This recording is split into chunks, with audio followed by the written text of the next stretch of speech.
All right, here we go again. We're back with another weekly Sheep Farm podcast, hosted on our very own bullshit platform. This is episode 246. Format is simple. We release a minimum of 4 shows a month. Members get full podcast plus download. Non-members get part 1 plus download. That's at sheepfarm.co.uk. All new shows are released on Saturdays, and as I say, at sheepfarm.co.uk. We also release part 1 on Podomatic that distribute them out on Spotify, Amazon, Audible, and Apple. Remember, if you remember, you can only get the podcasts at sheepfarm.co.uk. You can't get them at Podomatic. When you log in there, it doesn't make any difference. Only at sheepfarm.co.uk. Please subscribe, and if you want any information, please email info@sheepfarm.co.uk. Join Chris on Instagram. And thanks for buying Elf Bunker supplements. Remember to use the promo code. Go on to Chris's Gaping Gobs at Etsy. And our Sheep Farm merch store is at sheepfarm.co.uk. Just follow the shop. I've put a new tote bag on the Sheep Farm shop. Right. And I've also put on a T-shirt with the flyer for the thing we're doing next week in London. Right. There's some more tickets being put available for the live event in London. The people who have the event, the building, have said you can get another 20 people in. So yeah, I think 4 have gone. I think there was someone asking for them already. Yeah, I think there's about 10 left. So if you go to sheepfarm.co.uk and follow the shop, you'll get to that ticket. The additional tickets. It should be a good laugh, actually. Hopefully down there. That's what we're going for. Yeah. Doors open at 2:00. Bar opens at 2. The thingy actually opens at 3. Well, we start at 3. The event starts at 3. Yeah. Quite strictly have to be out at 6 though. But then the bar will be open. There's 16 tickets in stock. Yeah. If anyone's interested in a last minute one. Yeah. Okay. This week's guest, very interesting. We're on for 2 hours 10 minutes, I think, Chris, weren't we? Oh, hang on a sec. I put a tote bag on there, a big one, and an apron that says thick as mince on it. Right. Like a chef's apron. Right. I've got one myself. I've also put on my Gaping Gob shop. I'm only trying it out, and I've ordered one for myself to have a look at it because people were asking for artwork. So I've put on one picture, but I'm waiting till I get it. I've put on one picture for like a tenner. So apparently it comes on nice card, like a poster on nice paper. Because people kept asking me. But I'll try and put more on if it comes out all right. I should have it in the next couple of days. But you can order one if you want to order one. I'll just put one picture on there. Right. Go on. What are you saying for? Well, I had a tooth out yesterday, actually. Nice. Yanked. Yeah. Didn't have as much anaesthetic. I didn't want to, because it was quite late on. You go to a holistic dentist, don't you? Well, it's a bio dentist. Nice guy, actually, Jay, the bio dentist. Talking about conspiracies all over it. All over it. Is that lad? All over it. Hopefully he's listening. He said he'd tune in if you are. Hi, Jay. Thanks for yanking my tooth. I grunted a couple of times as he yanked it out, but he got it out. I think we're doing my nappering. But anyway, there you go. I had one once before me and Lou went to Sri Lanka. We went round Sri Lanka for a month. 2 months. Was it a month or 2 months? Longer than a month, wasn't it? Yeah. Was it 2 months? A couple of months. I thought it was 10 weeks. But anyway, and I had a knackered tooth, and I thought I'd get it sorted before I go. I didn't have much cash, and I got it done. It cost me a fortune, and it fucking fell out when I was over there. Nothing I could do about it. And then because that fell out, it cracked. It was a bridge, and it cracked the other one. So I got that tooth, and then I carried it around with me for ages. Then I lost it, and I found a dentist. Well, he said to me, "Do you want to keep it?" I said, "No, throw it." Bin it. Yeah. Anyway, what else were we going to say? Oh yeah, we're going to rush this intro because it's taken us an hour. My internet went off just as we were going to press record. My internet went off. Then we had a few sound problems. Yeah, a few audio issues, and so we were meant to be recording this an hour ago. That's the price you pay, I suppose, when you're doing these things. Anyway, our guests this week: Andrew Johnson, Mark Conlon. I've watched Mark on Richard D. Hall. I don't know if anybody's watched him, and their research into 9/11, both of them, they are the fonts of knowledge, aren't they, Chris? Yeah, on that subject. Yeah, and I was saying to him, if you think of all the new folk that have jumped over the fence in 2020, they go back how many years for Andrew Johnson and him? Well, 15 years at least. But I mean, when you listen to Mark and Andrew, they've been into this since the mid 2000s. But I was saying to them, all that stuff they did, but it'd be good for folk to go and have a look at now. Yes. Who have just jumped over the fence, because you're looking at some veteran conspiratorial theory people there. Oh, yeah, they were certainly clearing the decks for everybody else, doing presentations and things like that. What was Mark's film called? 9/11 Alchemy. 9/11 Alchemy on Internet Archive, he said. Yeah. I'll put all the links in the description so you can go. And I've seen 9/11 Alchemy. I don't think I've seen it. I say this and then I go and what, and then I go, I've seen it. But maybe I think Richard had it on his channel. But I'll put this up on the screen actually, because it'll be. Do you know what I always think of when we're on about 9/11? I always think of that Bill Hicks sketch where he said, do you remember when he says, everyone always says to me, "Why are you still talking about blooming JFK, man? That was years ago, man." Yeah. But it's true, isn't it? It's true. Yeah, it is. But also, I mean, there's a lot of talk. We'll talk about in part 2. But people we're just recording. Look, Mrs. just walked in. Not only we're just recording, but my phone's ringing now. Phone's ringing. Internet's gone down. My missus just came in and said, "Yeah, hello. audio problems." Can you call along 4 next time, look? This is what we have to go through to get these podcasts out. Just wait to see if I need to feed cat again. Anyway, one of the things we were discussing was in the intro. Andrew updated us on the Richard D. Hall case, and what it's set up for is, you'll see the image there on the screen if you're watching this on YouTube. It's set a trust up. It set a trust up for Richard's son. I'm going to have to pause.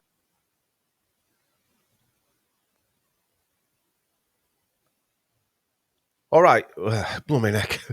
More issues. I don't think we're going to get much done tonight, Chris, to be honest with you. It's a good job. It's a good job we recorded 2 hours with those guys.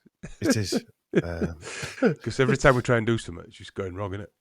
Anyway, on Andrew's website, and if you are a member of Richard's or in Richard's emailing list, you will find that they've set up a trust fund for young Lewis, Richard's son. There's a picture on there where they're trying to raise money, basically to hopefully buy him a house. So if you've been, if Richard's work has helped you and you've listened to Richard, it'd be great if you could support him. He's got to be very careful how he can't even set up something, like GoFundMe and things like that to help him pay for this. This system is out to absolutely destroy him and bankrupt him. They're not interested. He can't sell the house to pay the order off. They just want to go for bankruptcy straight away. When Andrew were explaining that, it just fills you with fury, doesn't it? Yes. And Andrew explained it very well. It's quite emotional to listen to be honest with you, because it shows what this system does to people. This system, once it's got its teeth into you, you're irrelevant. You could be a tax-paying citizen for all your life. It doesn't matter. And also, they've got the money to those people who he's apparently offended, but then they're after everything, aren't they? Yes. This has got nothing to do with pay. Here, look, I'm sure there were 20 different ways you might have handled it, right? And all of them you'd probably got bitten on the arse, okay? But the fact is, the people that sued him get a very small proportion of the money that he's been sued for. So the benefit for them people is very small in comparison to what the whole amount was. And but they're not interested in that. They're not even interested in the lawyers that earn most of the money out of it. What they're interested in is destroying a man who questioned the system. Yeah. That is it. And whether you agree with what he did or not, as I think I say that in here, is irrelevant, right? Yeah. The fact is, you should be allowed to ask questions. Yeah. You should be allowed to ask questions. And he didn't even get done for asking questions. He got done for one thing that he never even used. Yeah. And the surprising bit is that guy and they didn't even know he existed until Mariana Spring told them. Yes. 2 years after. Who's offended? Who's it for? Yeah. I know. It's a sad state of affairs. This is what communist Russia was. This is what fascist Germany was. This is what we're turning into here. Is this state? When you see people putting a tweet out or whatever, and unfortunately I'm not on any of that social media nonsense, but a Facebook message out, and the police are coming around to give them a talking to. So the police, when there's rapists and murderers out there and burglars and people who should be getting locked up, they actually have a special team, a liaison team that goes around and knocks on somebody's door to say you've put a bloody message out that you shouldn't have done. They're not even under arrest. That is 1984, isn't it? And Richards felt the full force of this, getting dragged through courts and things like that. So anyway, if you want to help, is the way, I presume the way around this is to help his son, because we can't outwardly go and help Richard. It is Kafkaesque. Yes, very much so. Okay, well, I hope you enjoy this podcast with Andrew and Mark. Hopefully we'll have no more audio issues, or that might be all you're getting. If we've recorded anything. Yeah, if we've actually pressed record. The ghosts in the machine. But we really enjoyed our chat with Andrew and Mark. And they rejigged my mind, because I haven't looked into 9/11 for a long time, to be honest with you. And some of the characters they're talking about, I actually, you put them to, I've been doing that much research myself. I asked him at one point, who's that guy? And then when he explained, I remember him, but it was so long ago, wasn't it? Yes, so long ago, yeah. When you looked at them. But it needs to be talked about, because it were an attack on civilization by these scumbags. Just like 2020. It still needs to be talked about. Well, that needs to be talked about even more, because people are still suffering. Suffering from all of it. I mean, the clear out and the takeover of the Middle East is still going on. That new American century is still being followed through. Yeah, 100%.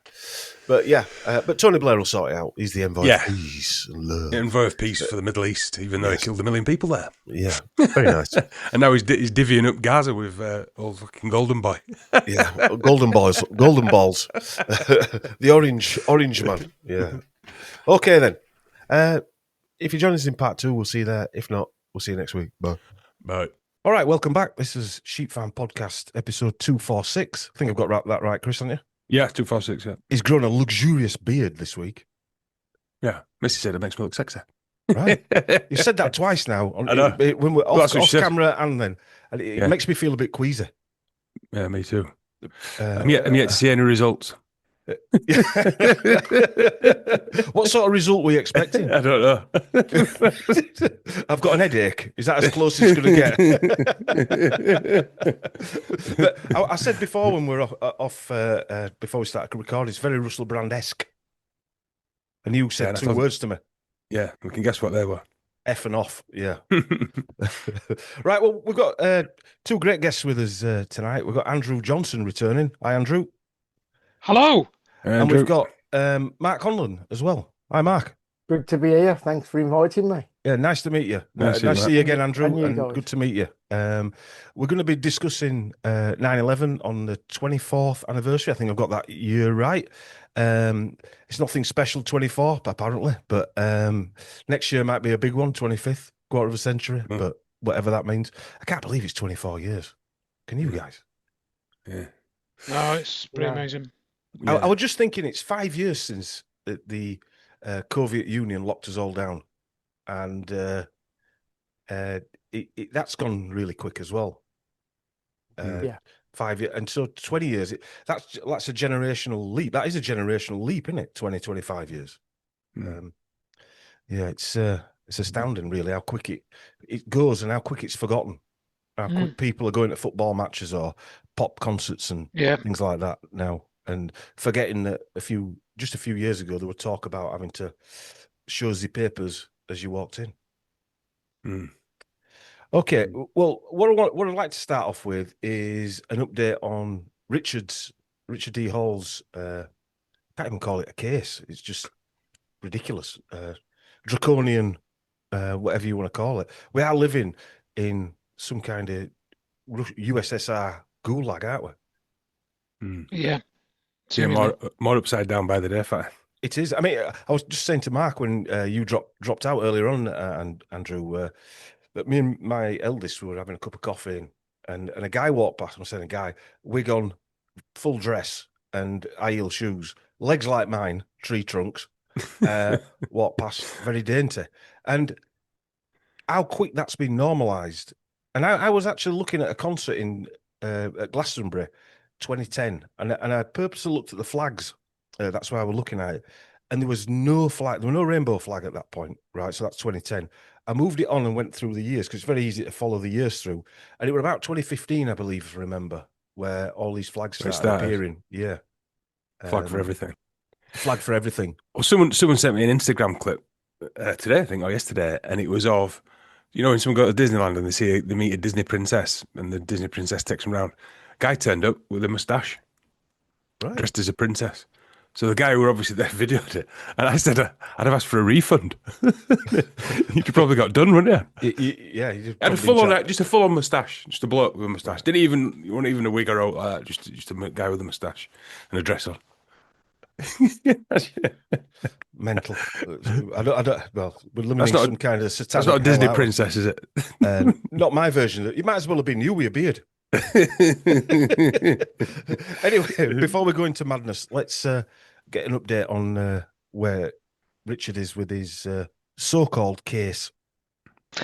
Yeah, okay. So the situation really was, just to give a very brief overview for those that are not familiar, I think most of your listeners will be, of course. So Richard did this investigation into the Manchester Arena bang, and he sort of basically said, well, this was a giant hoax, and these witnesses, their stories are not true. These people that claim they were injured, yeah, they've clearly got injuries, but they didn't get them at Manchester Arena because there was no bomb. They can't have done.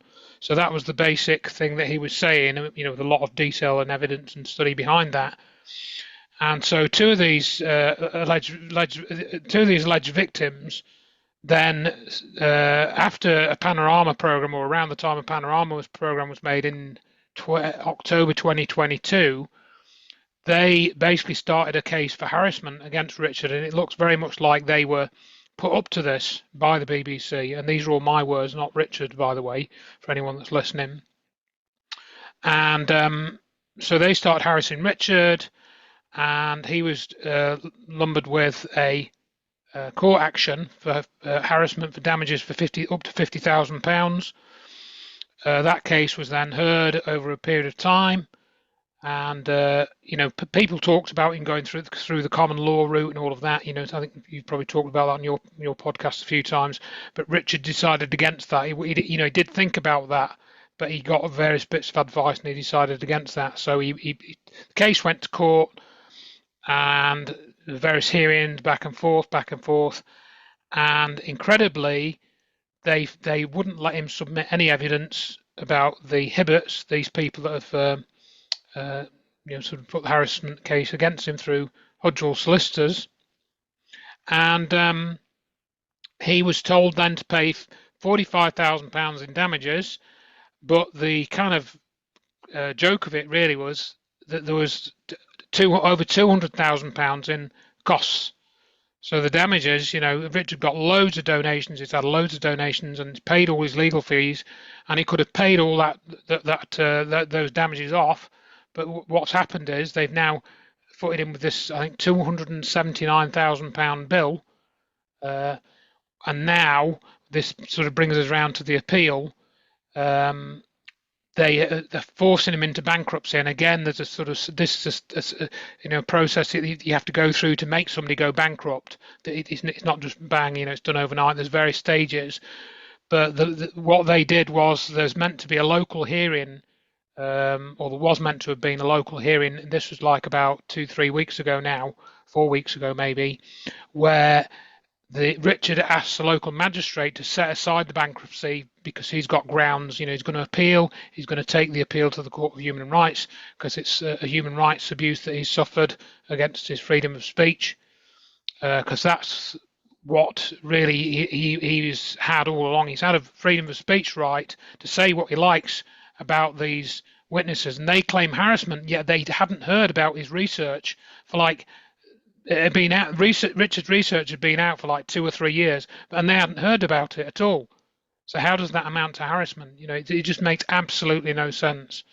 Clearly, they've used the law, and they're using his case to kind of justify the online harms bill as well. So there's a political element to it, and he's argued this in court as well, that this case was politically motivated. But it's just all been completely ignored. And it is like a gulag because of that. We're not the due process has not been followed, even down to the local level. The way that they handled this bankruptcy hearing locally was corrupt, literally corrupt, and he was lied to by the court system. And he's put the various updates on his website. Now he's had to take off, all the stuff about Manchester Arena on his website.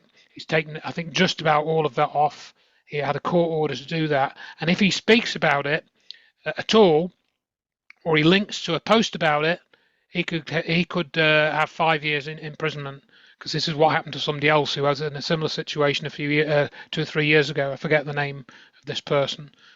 She was talking about a group that had been suspected of paedophile activity, and there was evidence for this, and she'd posted about this. She was taken to court. She got convicted, and then somebody made a video about her case.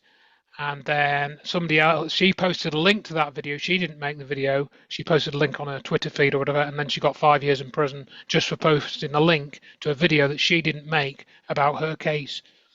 And so Richard's in that exact same position. So he's got to be very careful what he posts. He can still talk about aliens and and Joe Cox and all of that, but he can't talk about the Manchester case. Else, he will be. So he's having an injunction again, having broken the injunction, and therefore put in prison. And currently, he hasn't committed a crime. This is a civil case. It's not broken any laws. It's just that they have won damages against him, and that's like it's not a criminal offence. He's not committed any crime, but because he's got this injunction, he would be, according to the system, committing a crime by talking about something he's been banned from talking about. So that brings us to his bankruptcy. So the bankruptcy now was done, and they want to make him bankrupt so that they can seize his assets to pay these solicitors' bills. Basically, that's what they're doing. So they want to seize his assets, make him bankrupt, so that the solicitors and the courts can be paid. That's what it really is at this point. So with that in mind. What that means, his son, who lives with Richard now, Lewis, is 10 years old, and he's lived in that house with Richard for quite a few years now. So he's now at risk of being made homeless because Richard doesn't have another house, and so I set up this trust fund, and there's details in that link that you're going to post, yeah. I think. And so the reasoning behind that is this is to protect Lewis from the action of the solicitors and the courts, because for which he could be made homeless. And the details are on the web page there. So that there is a charging order on the house. So Richard is still in the house at the moment, and as things stand, he's not going to be kicked out of the house yet, and there's another process they've got to go through before that happens. But there is a charging order on the house, so Richard can no longer sell the house, and the house could be taken off him and sold at some point in the not too distant future. So this is why we set up this trust fund along with Danielle and Lloyd. You saw Lloyd Bryant on one of Richard's programs. I think Danielle's been on as well. They've both been on, actually, because Danielle and Lloyd run this Shop Holistic company which sells natural health products and stuff, and they've done sort of courses and things about German new medicine and things. So they've supported Richard for quite a few years now, helping to run his web shop. And so we've put our names to this trust. So what will happen is this money will go into a trust fund for Lewis, and he will then be entitled to those funds when he's 18. If what might happen is we may be able to use these funds before he's 18. For example, if they need to move into rented accommodation or something like that, we're not sure exactly what will happen yet. Then these funds will be used to pay rent, for example, for however many months. So it will be to support Lewis's accommodation and related costs for that sort of thing. And because this trust is in the names of myself and these two other people, they won't be able to touch it. So I think currently there's two things. I've got bank account details on that page that Dom has kindly put on the screen, and there is a Give Send Go as well. Now, if you use the Give Send Go, that's fine. If anybody's listening in another country, that's the best way to go, because we can't really accept any money to the UK bank account in anything other than pounds. And we get a few people from the US saying, can we send dollars? And the answer is no, you can't send dollars, but you can use the Give Send Go page to use your credit card, and that should work anywhere that accepts a credit card. So if you go onto that Give Send Go page, which is linked in the blue there, that will take you to another site which is basically the same as this one, but that will then allow you to pay by credit card. But the Give Send Go, they get 2%. There's 2% fees on that, and the credit card fees get 2%, of that, or 2.7%, whatever it is. But if you put it to the bank account, there's no charge, and I can cash checks and things, or pay checks in. And in fact, I was here today and I got a little surprise because the doorbell rang, and a chap just came and said, "Oh, this is for Lewis's fund," and just gave me an envelope, on the doorstep. That's the first time that's happened. But there must be people locally that obviously know of his work. Well, there are. I know there are people locally that know of his work. And of course, there's been a massive outcry, and people are really angered, and rightly so, that this has happened, and that the state has really gone to this level of corruption to victimise Richard for him doing nothing wrong. So that's the current situation. Just as another little update, he's still trying to do stuff. It's been a massive impact on his life, obviously, but he's recently just posted another video, nothing to do with Manchester, about this end machine. Anybody that's on his list will have seen that come out a couple of days ago. So he's still been doing this work, and he's built this amazing end machine thing. God knows how he's done it. I did go down to see him a while back and see this thing working. It's pretty amazing what he's managed to do. That's another story entirely. But yeah, he's still trying to do things. He's still trying to do the research. He's not going to let them, beat him. But of course, he's immensely grateful for the support that has been given to him. I mean, if it wasn't for that, he would really be in a really, really difficult situation now. If it wasn't for the generosity of the supporters over the last 2 or 3 years now, actually, it's been amazing. But it just shows you how much his work is appreciated, really. So anyway, anybody that's listening that has donated already, thank you so much. It's really, really helped. So there's few people he can actually say is a trailblazer, and he was a trailblazer in this country, wasn't he? Yes. He took this kind of research to a different level. And whether you agree with everything he's done is irrelevant. It's the free speech part that is the main issue, a lot of the issue on this one, where you've got to ask yourself, if someone's taken to court and then they're not allowed to show why they've come to that conclusion, that there's a fix in. Yeah, that's right. I mean, I've pointed out to people, there is an oath that you take in court. It's to tell the truth, the whole truth, and nothing but the truth. But what's happened in Richard's case, and it's not, of course, not the only one, that whole truth bit has been conveniently, no, we're not going to have the whole truth. We're going to have the truth that we allow in the court. Yes. You can't have the whole truth. So really that makes the whole court oath pointless, doesn't it? The truth of funny handshakes. Yeah. So it's going to ultimately backfire on them, I think. Because it's really exposing. They took it quite far, this one, haven't they? Because if you think of all of the things that Richard's made, and all they could find was impossibly put in a video, which he's never shown, right? Yeah. In his car, in the front of his car. Yeah. Right. That's That's the only thing they can. That's it. That's where they. Because and they obviously pick that because they can portray that as being voyeurism or intrusion, which of course it wasn't really. It was investigation. But that didn't matter because he never showed it. So it was sort of irrelevant. Really. So they just had to spin that around to demonize him to get that level of public support for the action, and away they went. Yeah, it's disgusting, isn't it? Absolutely. It makes you proud to be British, doesn't it? It does. It really does. I might put a dress on and some high heels. Fuck it. Yeah, I think I'll join you. But then Mariana Spring were all right just to turn up and harass him with a video camera. I mean, what she did was worse than what he did. Yeah, but she's a real reporter, Chris. Fucking trial by BBC. Yeah. And then what they did was, I think people from the Daily Mail or something, or a report from the Daily Mail, they went to the street where Richard's parents used to live, who are both dead, and snooped around and knocked on people's doors there, which was exactly what same as what they accused Richard of doing. And that was from the Daily Mail. Well, Nobody got damages for that. They were basically accusing Richard of being sort of callous and things like this. Yeah. And yet, like you said, going around to his street where his parents, who are not with us anymore, and just doing which is not normally the case for bullies, isn't it? They do what you, they do exactly what they're saying you do. They project. We're seeing that in Palestine at the moment. We're seeing that in all over. The Israelis are saying everyone who questions is anti-Semitic, and yet they're the ones that are doing the flattening of cities and what have you. It's mad how they work. Just they obviously wanted to take everything, not just the fine, not just the award to the other Ibbets or whatever. They've clearly gone out to destroy him, haven't they?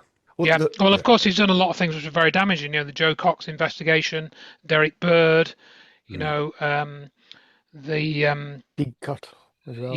Didcot, big one, Didcot, indeed, So he's done a lot of very investigations, very damaging to the state.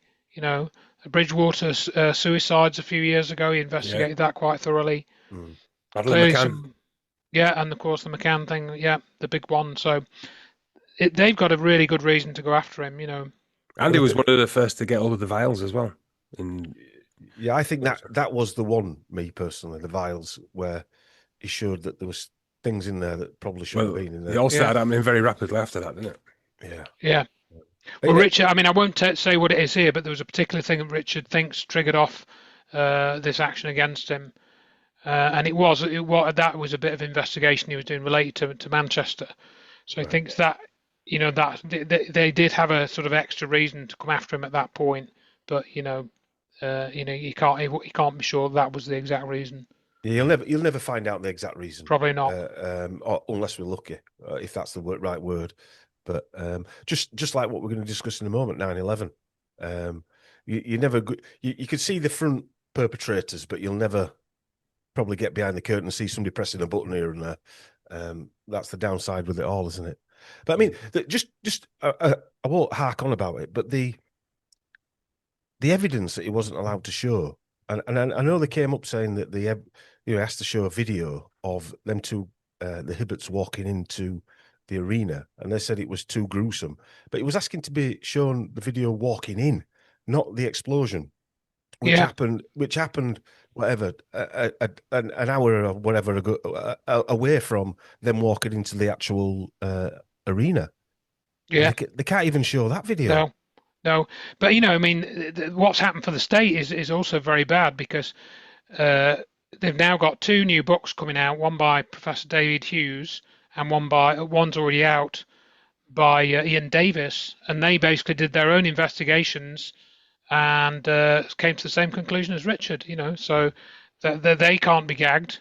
No, because it's out there in the ether now, isn't it? It's information all there. Yeah, and I think Ian Davis has given his book away free in electronic format. And I'm not sure if David Hughes' book is out, but he's got a massive series on Substack, David Hughes has. And he found some new stuff that Richard didn't have a chance to find as well, supporting what Richard had concluded. So, and that was probably another worry, that he was digging and digging and digging, and he was finding new things and adding to the catalogue, if you like, of what he already discovered. There's a strange phenomenon, both of you might be able to answer this, has come out after Richard. And I'm laughing because a lot of people are saying he was actually an insider and this was all a show. And it's like, are you for fucking real? Unbelievable. I don't know how they get to that type of thinking, to be honest. No. I think they're Makes quite you wonder. lost. Can't understand the angle if that's the case. No, I can't get that one either. I'm willing to lose my house and everything I've worked for. I'll put my hand up to that one. There's also another, you mentioned David Hughes and Ian Davis. There's also another lady called, goes under the handle Pig Hooey. Oh, yes, Who's done a lot, which is quite good as well. She says, she contacted me actually fairly recently, and I think she sent in a donation, so that was really good of her, So, Yeah, she does some good stuff, doesn't she? Where's she? Yeah. I've never heard of that lady. She's on I think- YouTube, I think, is she? I Yeah. think she's got a website and Substack. She's On got Substack. she has got a Substack. I'll try and What is it? I'll find it actually. I'll send you the link in the chat window when I've found it. Okay. Yeah, send it Yeah. over and I'll use it in the. Because she's got a really good collection of stuff on there actually. Because she sent me the page. Let's see. Yeah, this is it. I've got it here. Yeah, this is it. I think. Just to add, she's listed a lot of stuff that's been taken down by the state, a lot of links to do with the Yes. inquiry, Right. and she's had to go quite meticulously finding that 'cause they don't make anything easy for you that's No. to link to. So they make it as Yes. difficult as possible. They've took the YouTube channel down and Yeah, all but- sorts. Yeah. Well, they will do, won't they? I mean, when we started releasing things in 2021, at one point we were getting about 1,000 new subscribers a month, and now we don't get any. Right. Wow. They basically banned us 6 months into 2021. No, 9 months into 2021. Chris sent me a video of a BBC video, back to the BBC again, and it was about juvenile heart conditions. They'd released a video prior to all the jabs being rolled out for kids about kids collapsing on football fields. So I'd put it on our website and it had gone on our YouTube channel. It had gone viral. It had hundreds of thousands of views. It only had a couple of thousand on BBC. Don't know why it went viral. Never had a video. It terrified me, to be honest with you. Right. But they banned it within like a day of it going hundreds of thousands of views. And then ever since then, we got a legal letter from the BBC saying they're going to take us to court for showing their property. Wow. So YouTube turned it off. But then YouTube put it back on, and that's when we got the legal letter. But I think that was before anyone dropped of any heart conditions, were it? Fair? It was around about the same time as they rolled it out for kids. It was around about that But time. just because what they were showing in TV and stuff, we started to get suspicious that was what was going to happen. Yes. Yeah. And then the few had gone, and then they showed that video saying kids can have it, just drop dead at any minute. It's shocking, but to think that somebody would premeditate and make that video knowing what was going to happen. I mean, it's just unbelievable. There was isn't some it? money in it as well, Andrew. We're a proper little news. Yeah. You could see, I mean, it it cost was some money to film produced. it. That makes it even more shocking, Yeah. to me, when Yeah. they've done a real pro job on it. What they're talking about? No, Yeah. the kids I weren't mean, dropping. this weren't a thing when we were kids, right? We're all of us. I'm 56 now. We're all of a similar age, right? Mm. This wasn't a thing. That wasn't a thing. No. And if I remember as well, that's when all the defibrillators were going up outside. I said it straight away then. I usually get that wrong first time. Yeah. They were going up all over the place, weren't they? Outside churches and in little village halls and stuff. And they're everywhere now. That's just a Outside normality now. Indian isn't restaurants and all sorts of stuff. Yeah. It's actually psychological priming, that is. They prime and seeding. It's what they Yeah. do. Yeah. Right. it? Yeah. Some It's people call it predictive programming, but it's Yeah. actually psychological priming. terrify Yeah. folk. Yeah. Yeah, it's. I mean, there's two in our village. Two defibrillators in our village. Well, I saw someone using one in the village next to me, Huh. lying on the floor. There's a guy lying on the floor. Me and Mrs. were going for a pint, and the door were open on the defibrillator, so it didn't take long to put two and two together.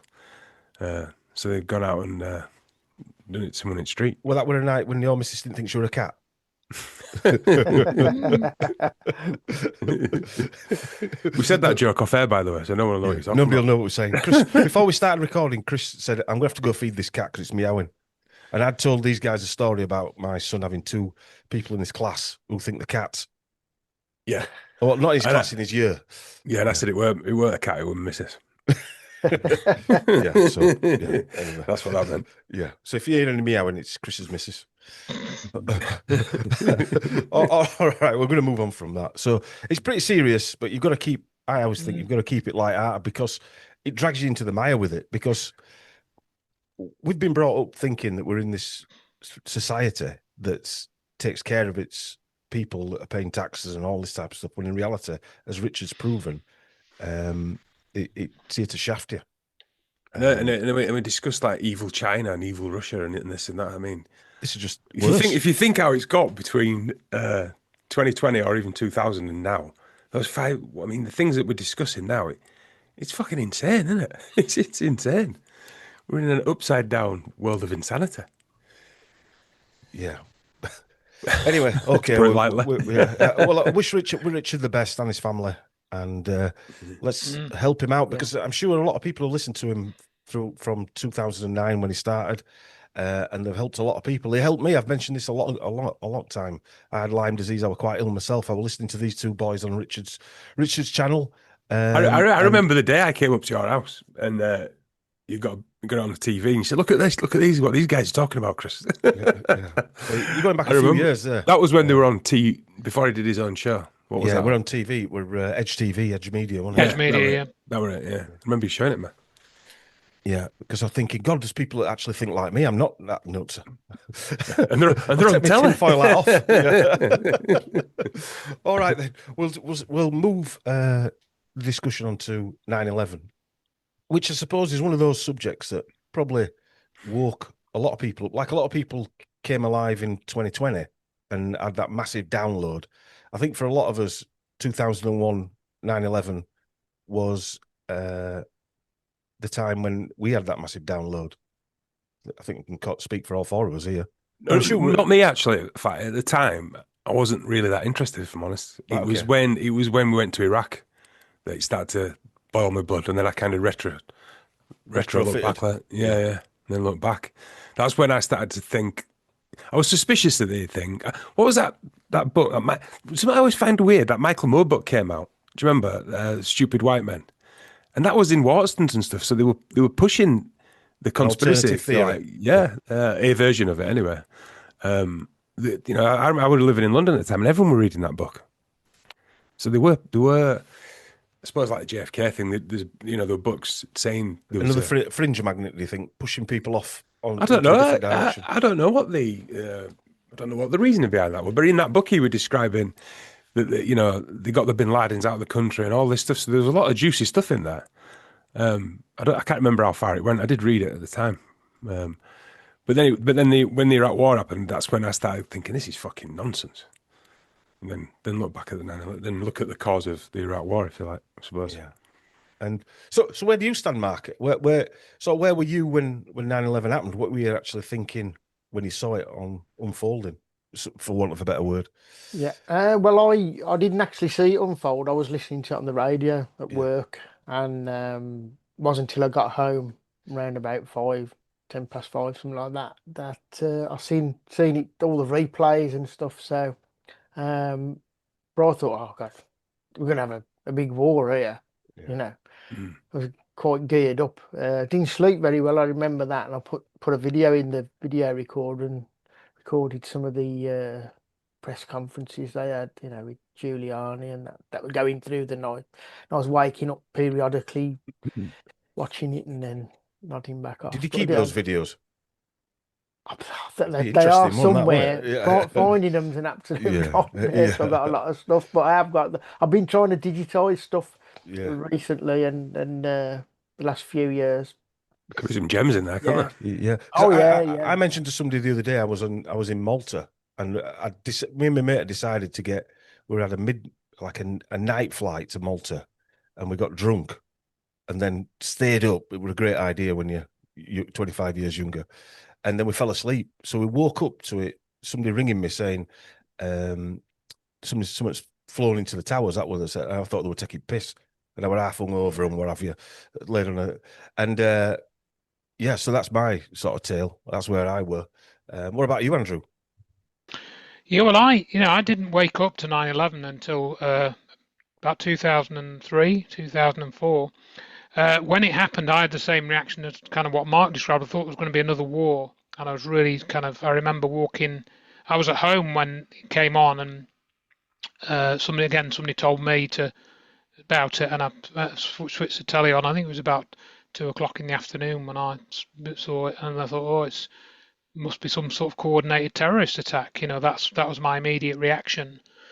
And I think when I heard Michael Meacher in 2003, he had started speaking out a little bit, and there was a report about him, and then I think the BBC had said, "Oh, Michael Meacher said this, that, and the rest of it about 9/11," and the U.S. State Department had said, "Oh, we'd worry about it if it came from someone credible." And I think Meacher was the Education Secretary at the time, or something, or he was in the cabinet anyway. He was. And I thought, oh, that's a bit weird. They would say that, but I didn't really think much of it. I thought it was a bit weird. I distinctly remember I was in the bedroom and I heard that report come on. I've got a book called. Is it called The New Pearl Harbor? Was it? Yes, that's the David Ray Griffin book. He did a. Might have done the foreword for it, did or the a review or foreword. something. Yeah, he did. Michael Meacher did. Yeah. Might have been a review actually, because it was flipping Richard Falk who did the foreword, I think. Right. Okay. And he was a member of the Council on Foreign Relations, so Well, that's how we knew. then. Yeah, that was how we knew that David Ray Griffin was dodgy as hell, basically. So yeah, so I didn't start questioning it properly until 2004, really. And then I just sort of went down the rabbit holes because I got my broadband internet. Then that was the real catalyst for me.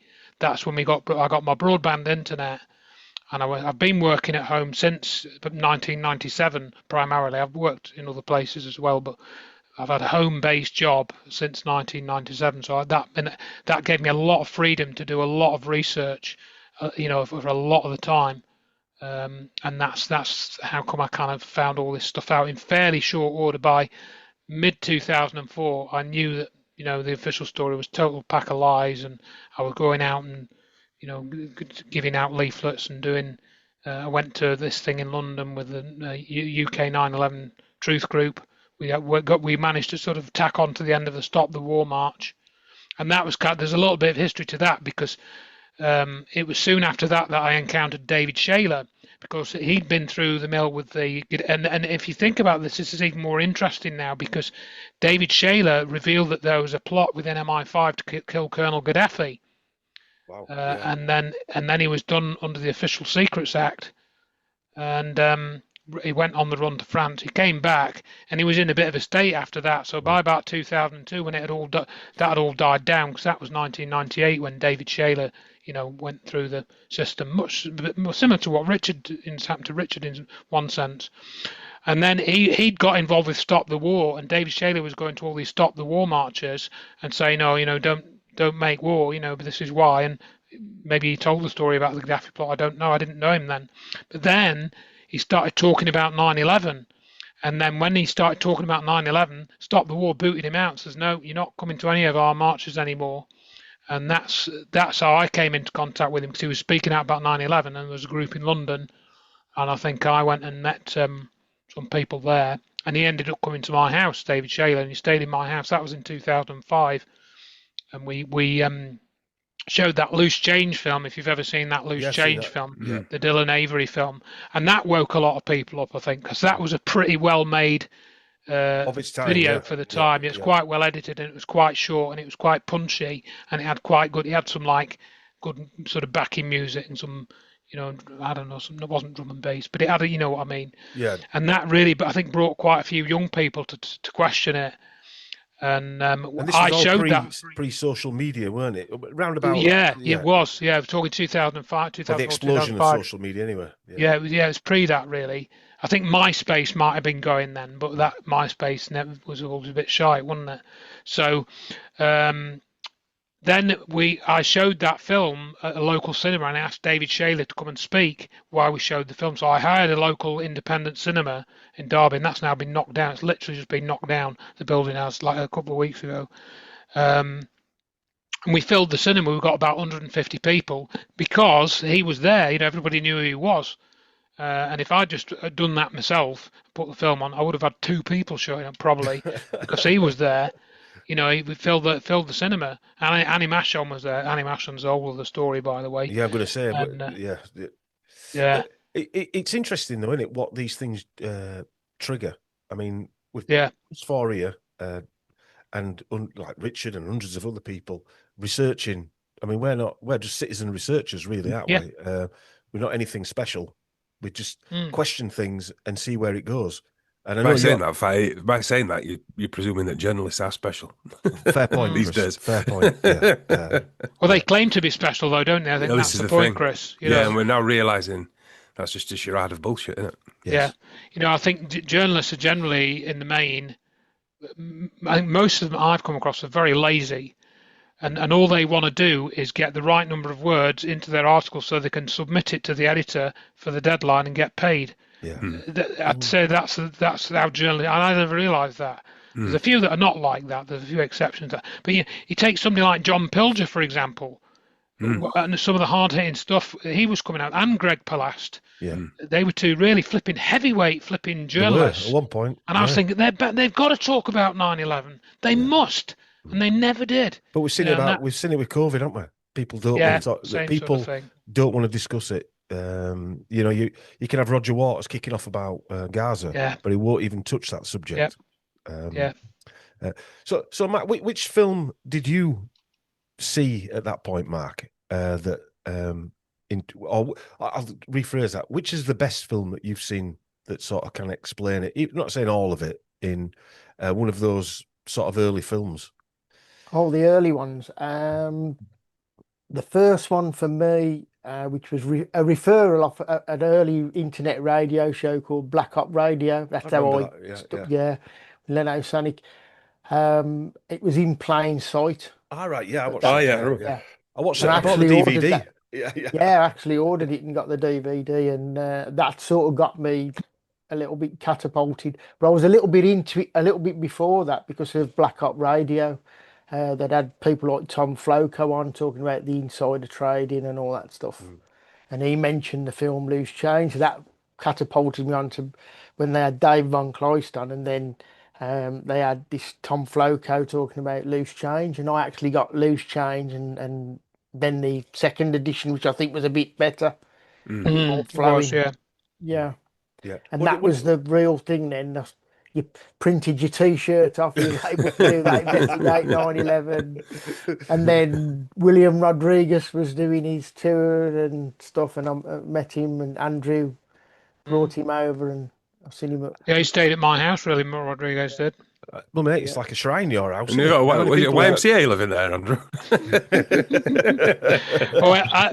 It was a 4-bed house, you see, so we had plenty of space, and I got to know, and it was actually through Annie Mashon. But when Rodriguez stayed at my house, you know what happened? I'll tell you a couple of bits of story about that. I've put them in my second 9/11 book, I think, or most of these. So he came to my house with Annie Mashon, and I'm not starstruck, so I wasn't starstruck with him. I don't get starstruck normally.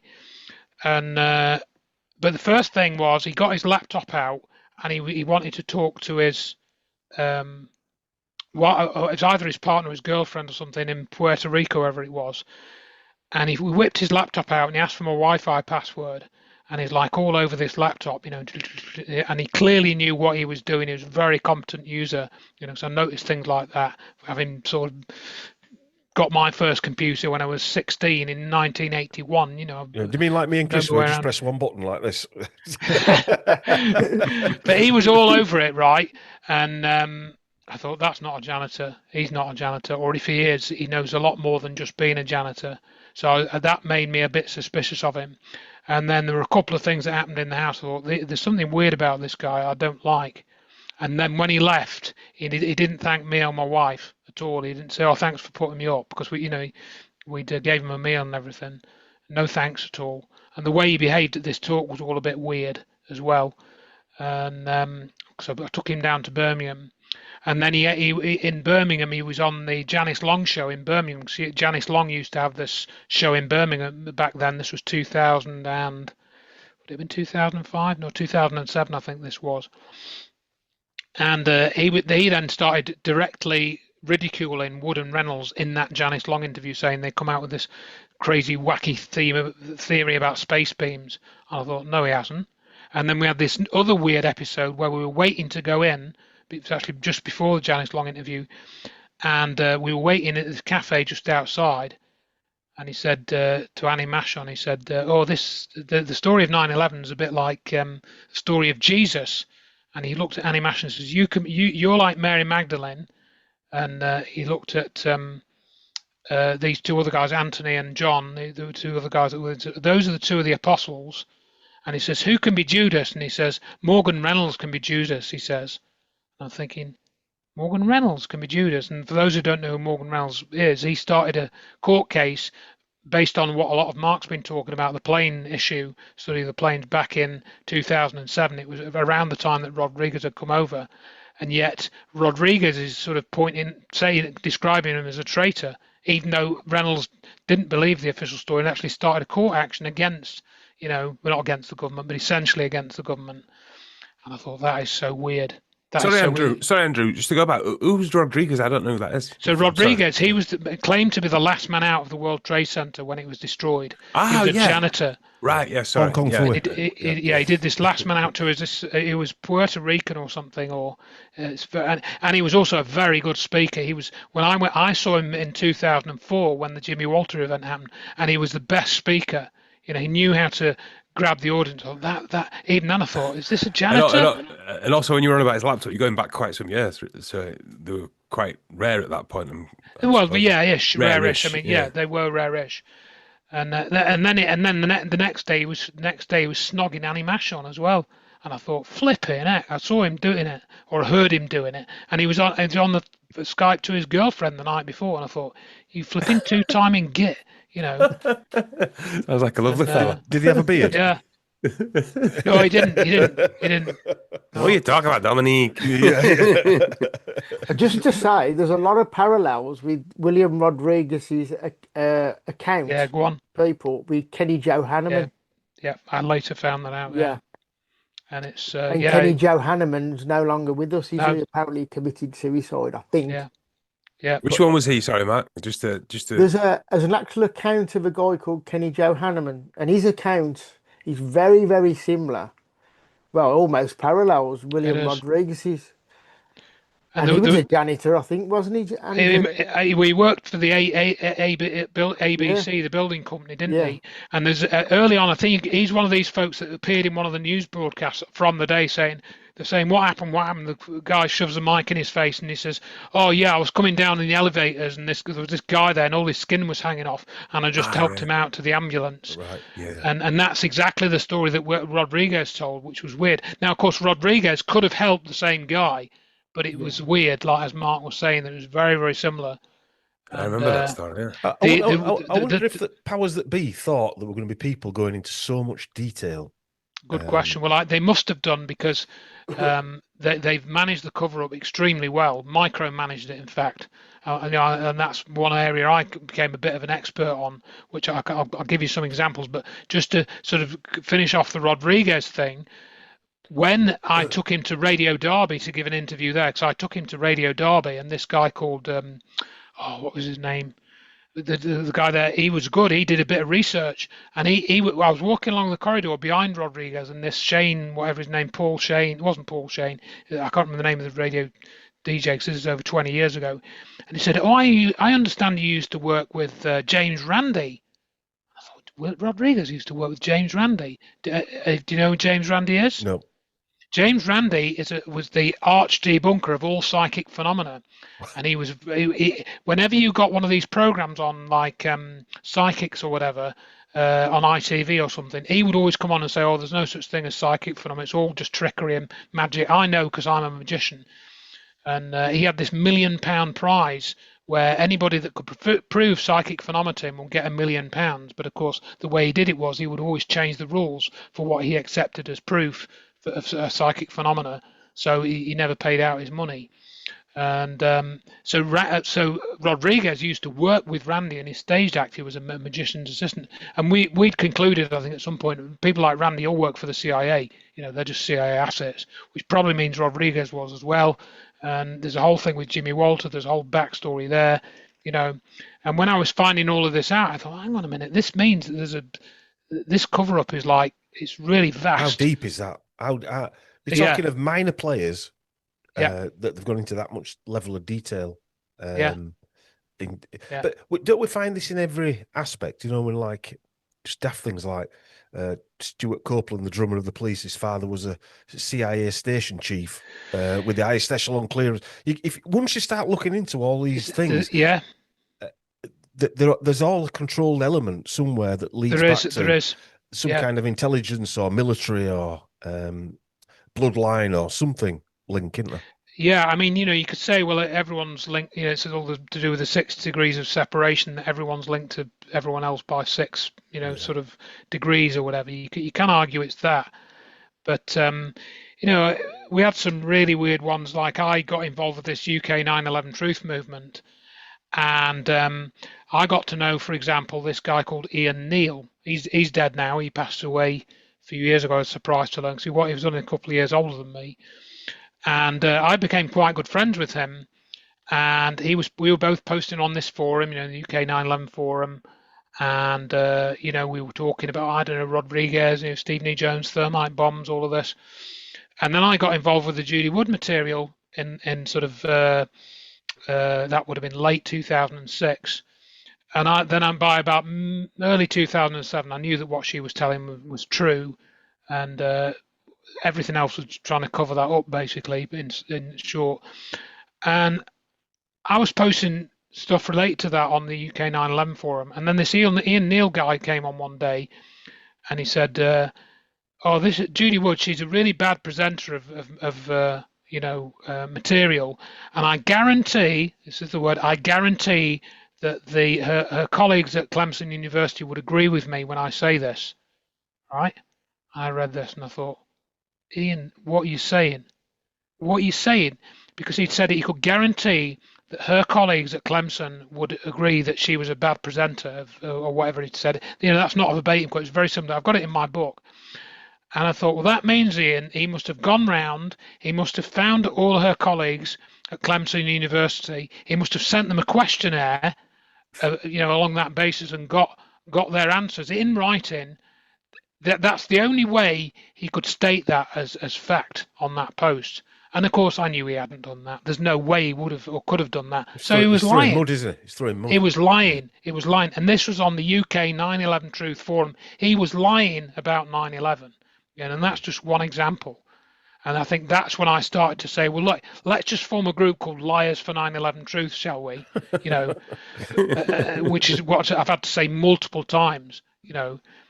It's things like that which you can't believe. I mean, this guy was an ordinary guy. I saw him come in one day. He come in on his little moped or his motorbike. He had a crash helmet on. I got to know that his kid had got leukemia. I don't know if his kid survived. And we had conversations like this. And yet there he is. He's blatantly lying for no reason. What is he being paid? No, surely not. What is his motivation for putting a post like that up? And that's just one example. There was another one example that I quote in my book, where it was some other forum that had a lot of 9/11 stuff on it, quite a bit of 9/11 stuff. I can't even remember the name of the forum, but this guy had said, right, that's enough Judy Wood material now. I'm closing this thread, and if you disagree with me, well, and you want to call me a gatekeeper, well, it's my gate and I'm keeping it. I'm thinking, what? What are you on? What is the motivation for closing off? I know, the because forum? the whole thing is about having everything on the table, isn't it? Yeah. You might throw a few stuff exactly. off and bring them back on again, but Yeah, having exactly. everything on the table and not throwing everything off. You need everything on the table. So I want to come to Mark's planes in the building.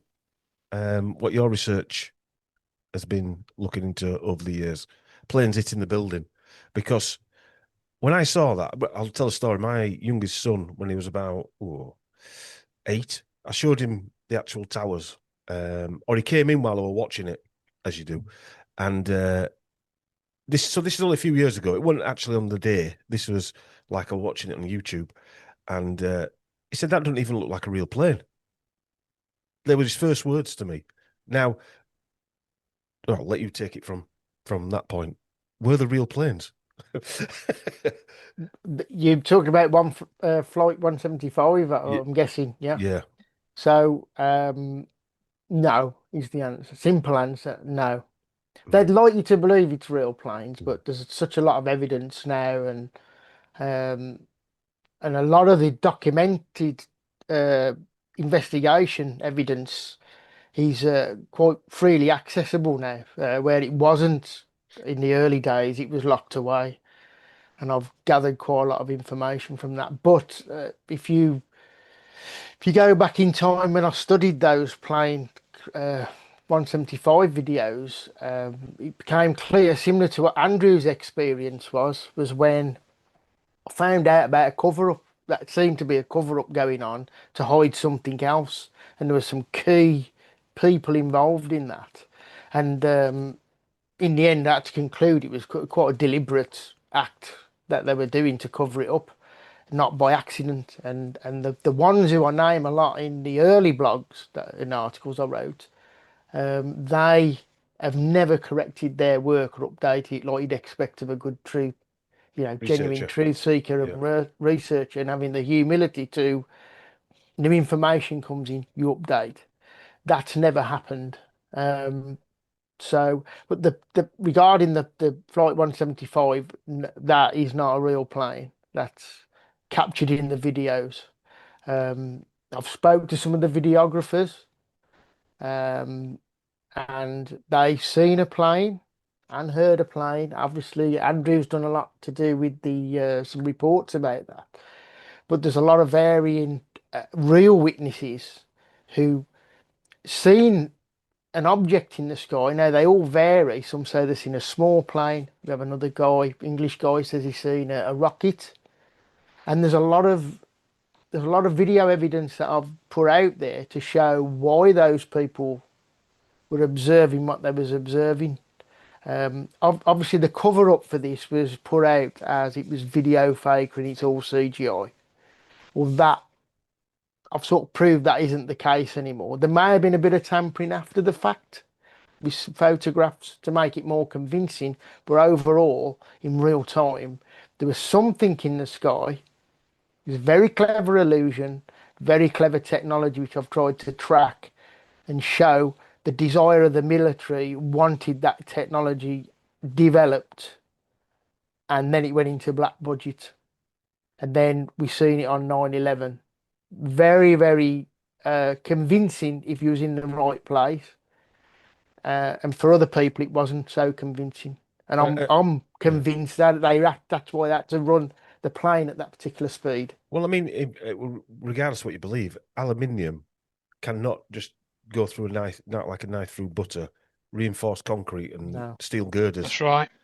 If I may insert a couple of things here. Mark's done an excellent film with Chris Hampton called 9/11 Alchemy Facing Reality, and that's on Internet Archive. I think it's been on and off of YouTube like a lot of these things are, but it's definitely on Internet Archive. And you guys did a great job putting that evidence together and giving some pointers as to what the technology might be, or what the sort of components, some of those, how they're developed.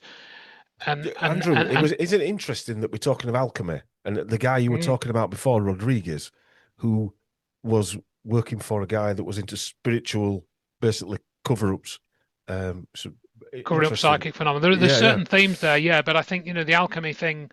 I mean, obviously, I don't steal any time with you talking to Mark, but just the alchemy thing comes into the numerology as well. That in the buildings and the Millennium Hotel and all that sort of thing. Mark and I have spoken quite a bit about that as well.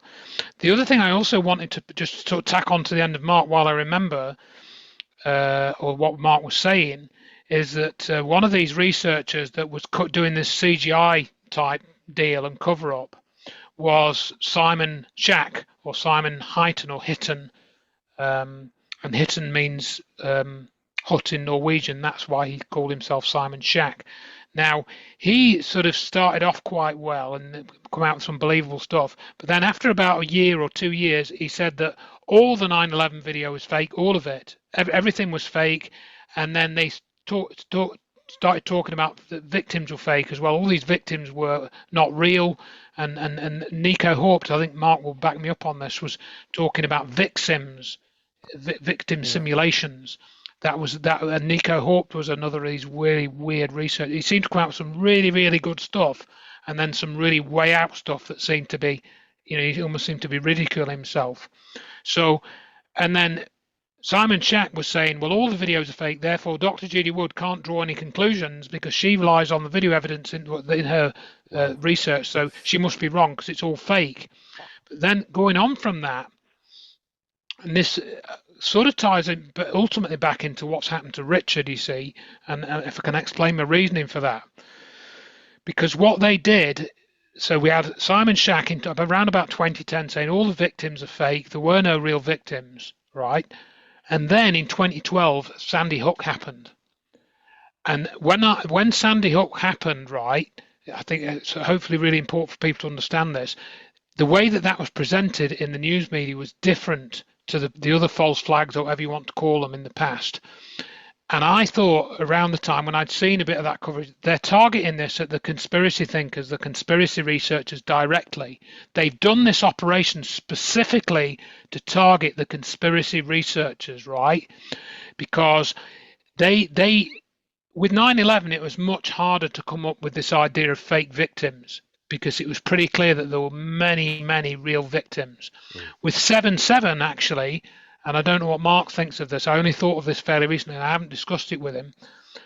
My feeling is that the bus thing of the bus event on 7/7 might have involved some fake victims and some theatre, the way that that was set up. I don't think I'm going too far out on that. So they introduced this idea of part of it being staged and not a real event. I think that what happened in the underground was real, and that involved some sort of energy technology as well. And we're going to have to. I'm going out on various tangents, but I'm going to get back to the point, right?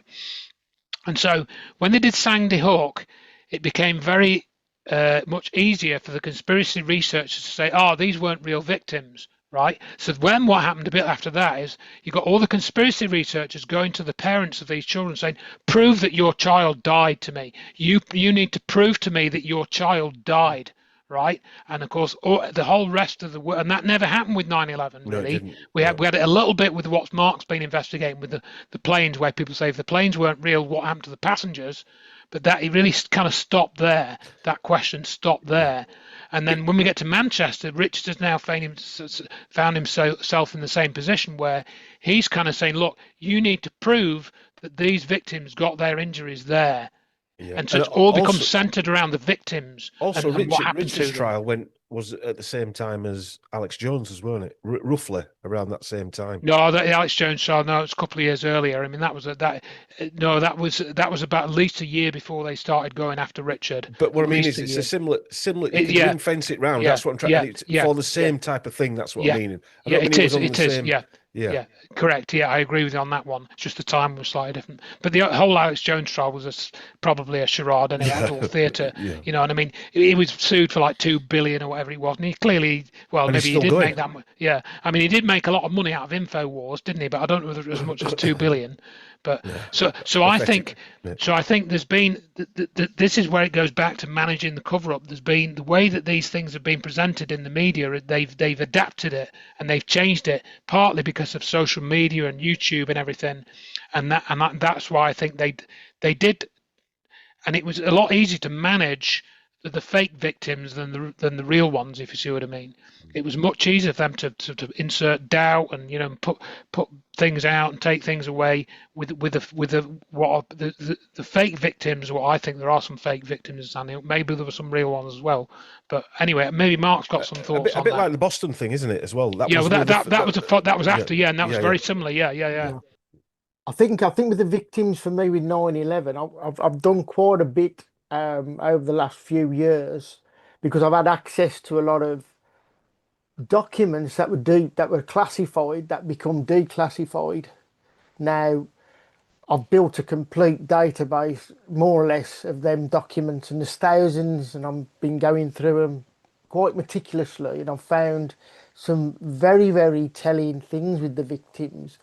For example, Mark Bingham's a big Flight 93 victim.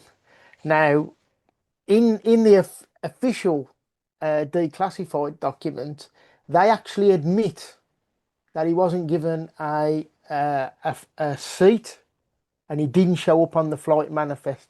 It's admitted in there when they're interviewing his mother, Alice, alleged mother, I should say. Now, not many people know that, but that is actually admitted in their own words. You can see I've posted it, I've covered it. And following that, it's hard to establish who Mark Bingham is because his real name is Mark Kendall. Gerald Kendall Bingham. And you'll never ever hear him referred to by his real name. And which for is those something I that Mark, discovered. he was the one that said "Let's roll," isn't he? And that famous "Let's roll." That was him, wasn't it? Or No, was that? no, Oh, that was Todd Beamer, I oh, think. Todd Beamer. Yeah, That's right. I'm yeah, getting them mixed up. yeah. Sorry. Right. Yeah. Carry on. Oh, just while I'm here, you mentioned Todd Beamer. His phone actually made 19 calls, 19 again, after the plane crash, alleged plane crash. Yeah, yeah, so that's quite funny. But not a lot of people know, and I've been trying to track down this Bingham, Mark Kendall Bingham, but his real name was Gerald Kendall Bingham. And So you often find that when you're doing when I yeah, do my research into genealogy of people and stuff like that, that the yeah, names have been slightly altered, even if it's one letter or uh, a slightly different spelling of the surname, or yeah, you know, and it throws you off the trail, yeah. if you like, for a while, and then you get back on it when you realise they've been trying to have you. Yeah, yeah. I mean, I always get asked this question because I've done quite a lot into the planes. Mm. Oh, if the planes were still in the air after the crash, which there was, and I can prove, what happened to the passengers? So I made a point of addressing that question for people, and I've done Mm. quite a lot, and I've got hold of a lot of unreleased CCTV footage that people have never seen at Dulles Airport, actually showing passengers. I got photos before the passengers board the alleged plane at Gate 26 at Dulles. So I've collated quite a lot of stuff, really, research to do with that to address them questions. And I'm not saying that plane left from the Gate D26 either, because there's a lot of issues with the planes which I've And in can reality, prove. if they were telling the truth, there wouldn't be any issues, would there? No, no, not none You whatsoever. know, they None wouldn't need to come whatsoever. up with bullshit stories and what have you, would they? Because the plane would have No, taken off from gate XYZ, and it no. would have had however many passengers on, and this is the passenger manifest, because they would have had no option but to check in correctly. Oh yeah, yeah, yeah. And I'm like I say, I I cover mean, all that, but it I mean, the lie is that, do you know, pre 9/11, everybody thinks security changed after 9/11, but security was hard pre 9/11. Even if you were yeah, going on holiday to Europe, it was still tight, wasn't it? It weren't like it Yeah. was just you just walk through and they just let you in. You know, Yeah. yeah, yeah. I think maybe it was a little bit different in the More. domestic it was US. I definitely mean, it different. was, Yeah, yeah. for domestic flights in the US. But I think, Mark, is it worth mentioning about you, for example, found a lot of evidence, things like duplicated flight numbers and the timings Yeah, all being wrong from what was published officially. yeah, And then you found, the evidence. Well, there's obviously those military exercises that were going on as well. So it was a very, very confusing picture. They yeah. claimed certain facts, didn't they? But Yes. really, when you actually go into what you've gone into, the facts of actually what plane took off from where and where Yeah. it went and which landed and which didn't. I remember you telling me that Reagan Airport, I'd never heard of Reagan Airport, that was closed for 2 weeks, wasn't it? And you think No, that 3 weeks, something three cracked off weeks. there, Yeah, didn't you? So yeah. maybe talk about that or something. Well, the thing with the flights is there's a lot of them are duplicated. Now, I think some of them were decoyed because of the training drills that were going on. So a lot of this is official stuff that I've managed to get hold of that was classified at one point before it was released. So, for example, I'll make this statement because I always seem to hit with this one. The four planes at the time of the four crashes were still airborne. Now, uh, it's on record and you can listen to it that Flight 11 was on its way to Washington. It was identified by tail number. You can actually hear them say that wasn't the plane that went into the North Tower. You've also got Flight 175. That was according to ACAR's data, which is the addressing system that communicates with the plane. That plane was over Pittsburgh at the time of the crash, and it was still receiving messages after the crash at 9:23. And you've got the same for Flight 93. I'll just move on to that. That is in two different places by two lots of official information. Now, the ACAR's data shows the plane over in Champaign, Illinois, near Chicago. And you've also got the air traffic controllers giving you precise lat long, telling you it's about 44 miles past the crash site. That's official lat long. Okay. And then you've also got Colonel Marr, he's on record in again in declassified documents that they observed Flight 93 circling over Chicago.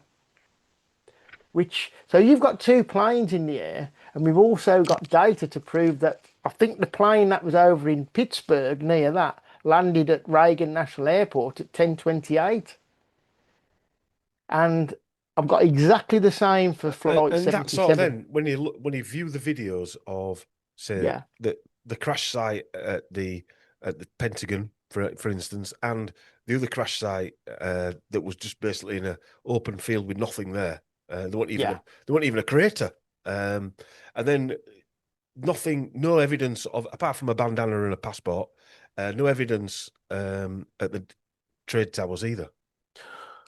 no, no. Just to go back about evidence, debris and things like that.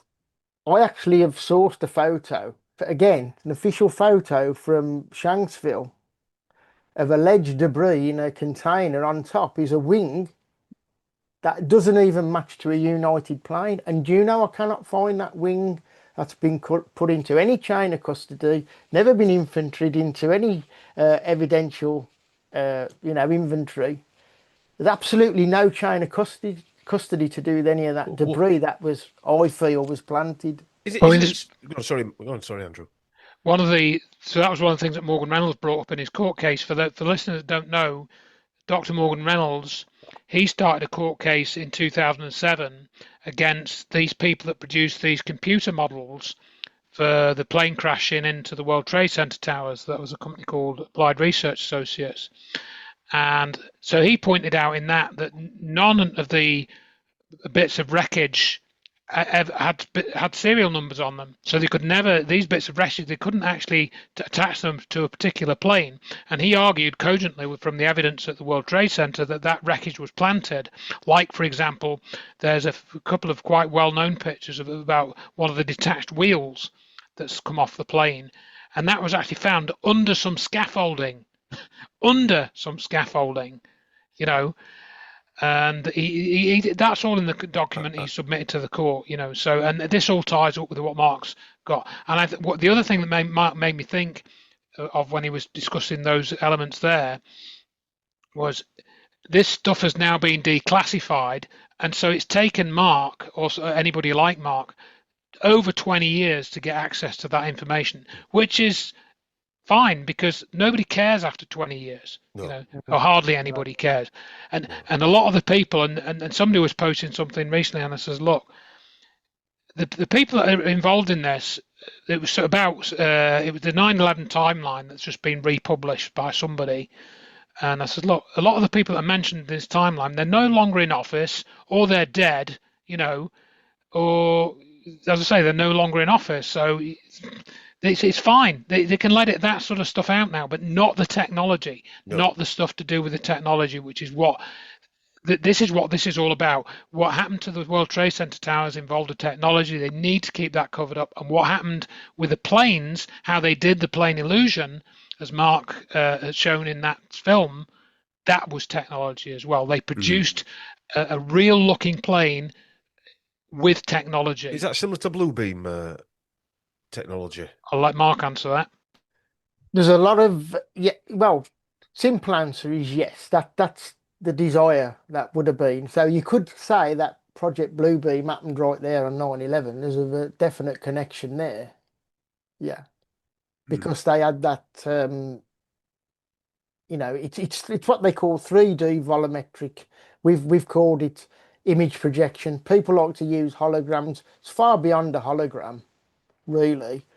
And it's somehow combined with some type of directed energy weaponry, because it created a plane-shaped hole which disrupted and spiked the Earth's magnetic field at the time. Yeah, very powerful. Yeah, and for example, just to mention, you mentioned about nothing crashed in Shanksville. There's no jet fuel contamination in the ground. That's on record. You can go read them documents. You've also got, we're told that it crashed at 10:03. Now, you go and look at the seismic readings. The seismologist said no, there was a signal at, and not a strong signal, but there was a signal at 10:06, not 10:03. But the authorities are hell bent. It has to be 10:03. There is a good reason for that because of the timing with things that they had to shift it that way. It's a magic With their bullet again, plan. isn't it? They've got to Oh, make things absolutely, fit. yeah, yeah, yeah. And again, you've got the Pentagon, which is very telling with the seismic reading because they're actually admitting that the seismic signal was caused by an electrical disturbance. Wow. That's admitted. Now that ties into again, which we would propose at the other sites like Shanksville and the Pentagon. That it was a form of directed energy that caused the actual damage to the Pentagon. Because just to back this up, if you look at some official photos, quite gruesome of the bodies are actually burnt looking, but the clothes are intact. They're not burnt. So, clothes are very flammable. Yeah. Well, more They should be flammable. up. Yeah. Yeah. So this is very strange why you've got people, badly burnt, and I'm on about really burnt, and some of them look, they're quite gruesome, but the clothes are, intact. So what's But going on I mean, there? that goes back to what Judy Wood was saying, wasn't it, about the people where Yeah. they were trying to take the tops off when they were jumping Yes. Yeah. because they were like they'd been sprinkled with water from inside, Yeah. and then some sort of electricity had been fed through, or some Yes. energy. Well, this actually took us. I come across those photos actually when we were doing the film 9/11 Alchemy, and that took both mainly Chris back to reminded me about the Star Wars program in Iraq. Right. A lot of the bodies again Yeah. clothed, but they were burnt and Yeah. arms trouble with their arms, like we said with William Rodriguez and the other guy with falling off. We have a lot of that. I tell you what, that reminds me of. I don't know if you read the book Dr. Mary's Monkey, where she Yes, had Doctor whatever she was called Sherman. for it, I Sherman. think That's Sherman. it. Yeah, Was burnt beyond Under burn, recognition. combusted. Yeah, Yeah. yeah, Uh, yeah. And of course, that was a Dr. proton beam, Mary's wasn't it? Monkey. Yeah. Yeah, that ties into the SV40, doesn't it? It does. Yes. Yeah. Yeah, which we're seeing here in a lot of now with things. But yeah, there's a lot of strange anomalies now. Going to Shanksville I'll just, again. if I may interrupt, just briefly, Matt, Yeah, to show an image. If Dom can, I've just I've allowed just it. sent a share request. Yeah. So let me just, maybe I've got to do share again. So going back to the Pentagon, you were talking about, because we do think that directed energy was used at the Pentagon, and that's mentioned in Dr. Judy Wood's book as well, and on a website. So just at the Pentagon, you can see this is the damage. And I remember this image of this stool here. You can see, I don't know, you can see my pointer yeah, here. And so that something's gone through. This is meant to be a plane crash. There's no evidence of sort of fire here. And there's this book on this stool. I think there's an even high resolution image of this picture. But there's yeah, this book on this stool here. Let me see if I can just go down there. Look, and it's just resting on the stool right next to this. So what the hell causes that? And there are toasted cars at the Pentagon as well. But anyway, I just thought I'd show you that picture while yeah. we're near the time of Mark talking about it. So carry on. There's some characteristics as well with the building with the circular holes with that, Yeah, particularly, yeah, which I noticed. But you've also got a lot of problems at the Pentagon site, which a yeah, lot of people don't know about, and that's to do with the guardrails, which are yeah. galvanized steel. They are actually breaking down and rusting, and they've had to replace them. And in where the alleged official plane comes over, they actually got to a point where they didn't even bother replacing that guardrail because it was so rusted up and transmutation going on with it.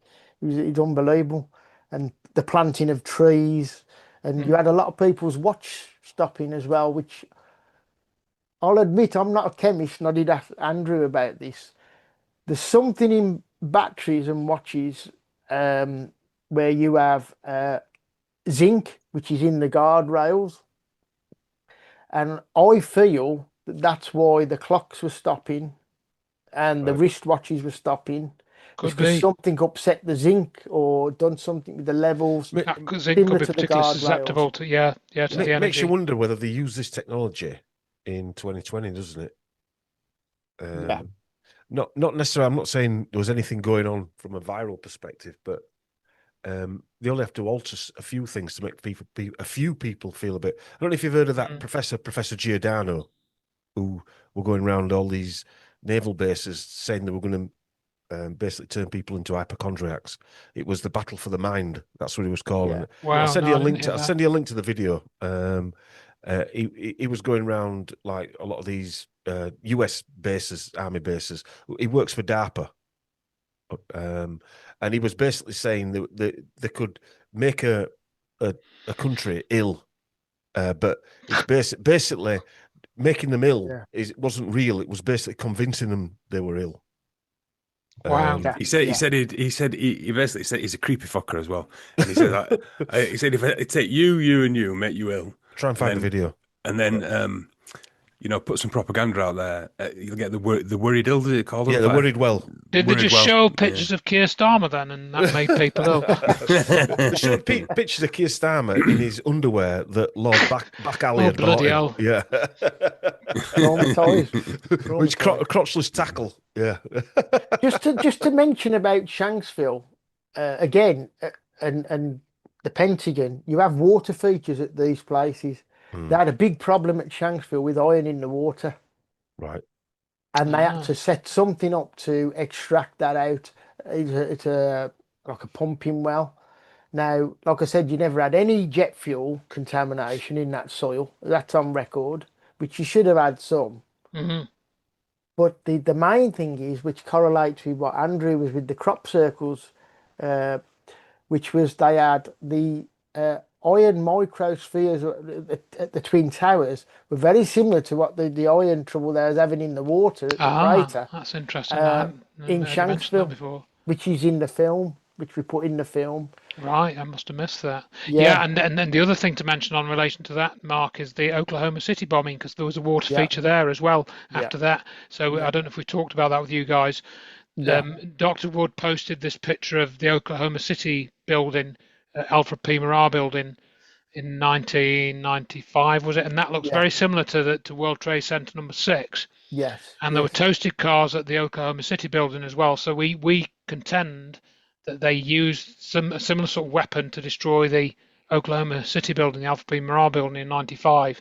And as Mark said, there's a water feature there now as well. So it looks like they use flowing water to kind of soak up the residual energy that's there, or whatever it is, And again, we don't fully understand what this technology is. We don't know whose it is. We're not speculating about who switched it on, who developed it. We don't know. We've got certain ideas, but we don't. We're just what we're saying is evidence, but we're speculating on what the evidence, where it might come from. We don't really know. So some people say, I've just been speaking to Dr. Wood today actually, and she's done this interview on this valuetainment, Patrick David, and that's going to be aired soon. But we're not optimistic about how that's going to come out from what she told me. No, but he was wanting to.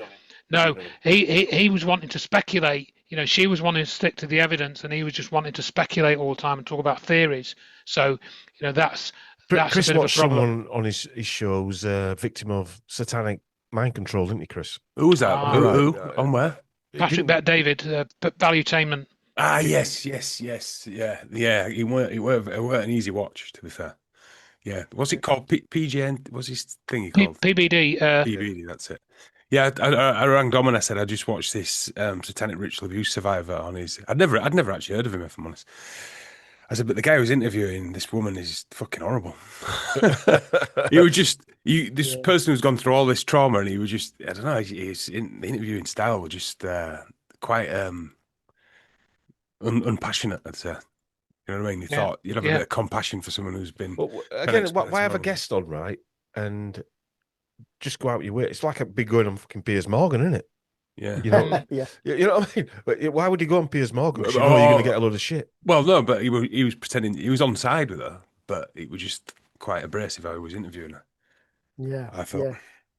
I mean, you mentioned about with the planes. You see, what the problem is, we've got the no planes that people say there's absolutely nothing, Mm. but there is evidence on the other side for planes taking off, Right. whether they were involved in exercises. You know, it's this. I think it's the human brain with a lot of people. They want everything to be uniform on each plane. And when you look at the evidence, nothing is uniformed. No. So whoever planned the cover up did a really good job to try and play with the head. But nothing is in uniform on any of them flights. You've, like I say, you got duplicates, you got passengers, problems. You've got the use of the obviously the technology with Flight 175. Well, you've got the use of the technology at all four events with the planes because you've got witnesses Mm. who say they've seen a plane. You've got other witnesses who say I've seen a small plane, the rocket, and things like that. So it's quite complex. It's not as Mm. easy as what people want it to be. And I think it's probably fair to say that they worked harder with the technology for producing the images at the World Trade Center because there were Yeah, more people there, and the yeah, other three sites there were less people. So yeah, maybe it's the case that they didn't have to work quite so hard, or they didn't even bother to try and create the illusion of a plane yeah, as yeah, strongly there, because yeah, very few witnesses at the Pentagon. I think there's just about 4 or 5 stories from Shanksville, isn't there? Something, Mark. I'm sure you'll correct me, yeah. but and that was it. Well, Yeah, you had a lot of electrical disturbances again at Shanksville where the electric went out. You also had people levitated who were not directly near the site, but were like a mile away. well, Yeah, a just going woman was back to, levitated out of a bed, an elderly woman, and put onto the floor. wow. Wow. I mean, going back to 2020, there was a lot of problems where I live. We must have had about at least 10 power cuts during the lockdowns. Yeah, Um, yeah, I spoke to Alana Freeland. She said they're obviously doing something with the frequency of even just the house electricity, which must be something. Well, whether it's the house electricity and the dirty electric that's running around your house, um, but yeah, we haven't had power cuts since. It was that no. 2 year period of those lockdowns. So anyway, I'm not saying it's linked. I don't know, but I it was think I just think Andrew would vouch for this. There's a cover up of both elements of the technology that's been used on 9/11 to do with the buildings, to destroy the buildings, and obviously the illusion with the plane. But you'll get a lot of people, they'll say, oh, well, you can't do this with a hologram. You need this, you need that. But Yeah. when you go in, you can track the military had the desire to produce that type of a weapon. They put it into the black budget by 1994, and I've released a patent showing that they've got that technology. Really, I know it's only they say it's a patent, but they talk about projecting. They can project multiple aircrafts into a space desired area, it, and if I you were would say gonna, if you were had ownership of this weapon and you wanted to advertise it and tell everybody we've got this, so whatever you do, we're sort of king of the castle, if you like. yeah. What a prime place to do it. Well, Mm. the funny thing was the patent actually came out near when we were doing the film, just after the film that we put Just a out about coincidence. this. Yeah, which we it was very, very strange, which we had to briefly talk about in his follow-up film about that. I'm pretty sure though now that technology does exist. I mean, Oh, you've seen absolutely. that famous one of that thing in a school gymnasium. That big whale comes out of water and lands, and everyone's like, thinking it's real. I mean, they've literally got that holographic technology now. Yeah, I would say it's more sophisticated because it combines some type of directed energy, Mm, Mm. and I think that's what gives it the edge for causing, if you want to mm. put a plane-shaped hole, as we pointed out with the Newtonian physics. As a guy I spoke to recently, we did a short podcast with him. You've got to move a lot of mass that plane has Mm. without decelerating, and it's just impossible. And the other thing, the biggest kicker, by the way, to prove that none of the four named planes crashed is not one of them, not one out of four, emitted an emergency locator transmission, which should have happened when they crashed. It's a good point, that. Yeah. I mean, there's, I so, mean- there's so many blatantly obvious things. It's a bit like when people say, I had COVID, and you say, how do you know? Well, I had a test. It's a bit like that Yeah. part, right? Where and you try and explain to them that test is irrelevant. Go back to Professor Muller's, blah, blah, blah. And they still look at you like there's a screensaver on. Live, Yeah. I mean, it's a funny time that was, wasn't it? Talking an IQ test. I mean, going back to the technology, I think it's important to note that, Mark sort of talks about the patent and stuff. And in relation to the destruction of the towers, if you read Dr. Wood's book, Where Did the Towers Go?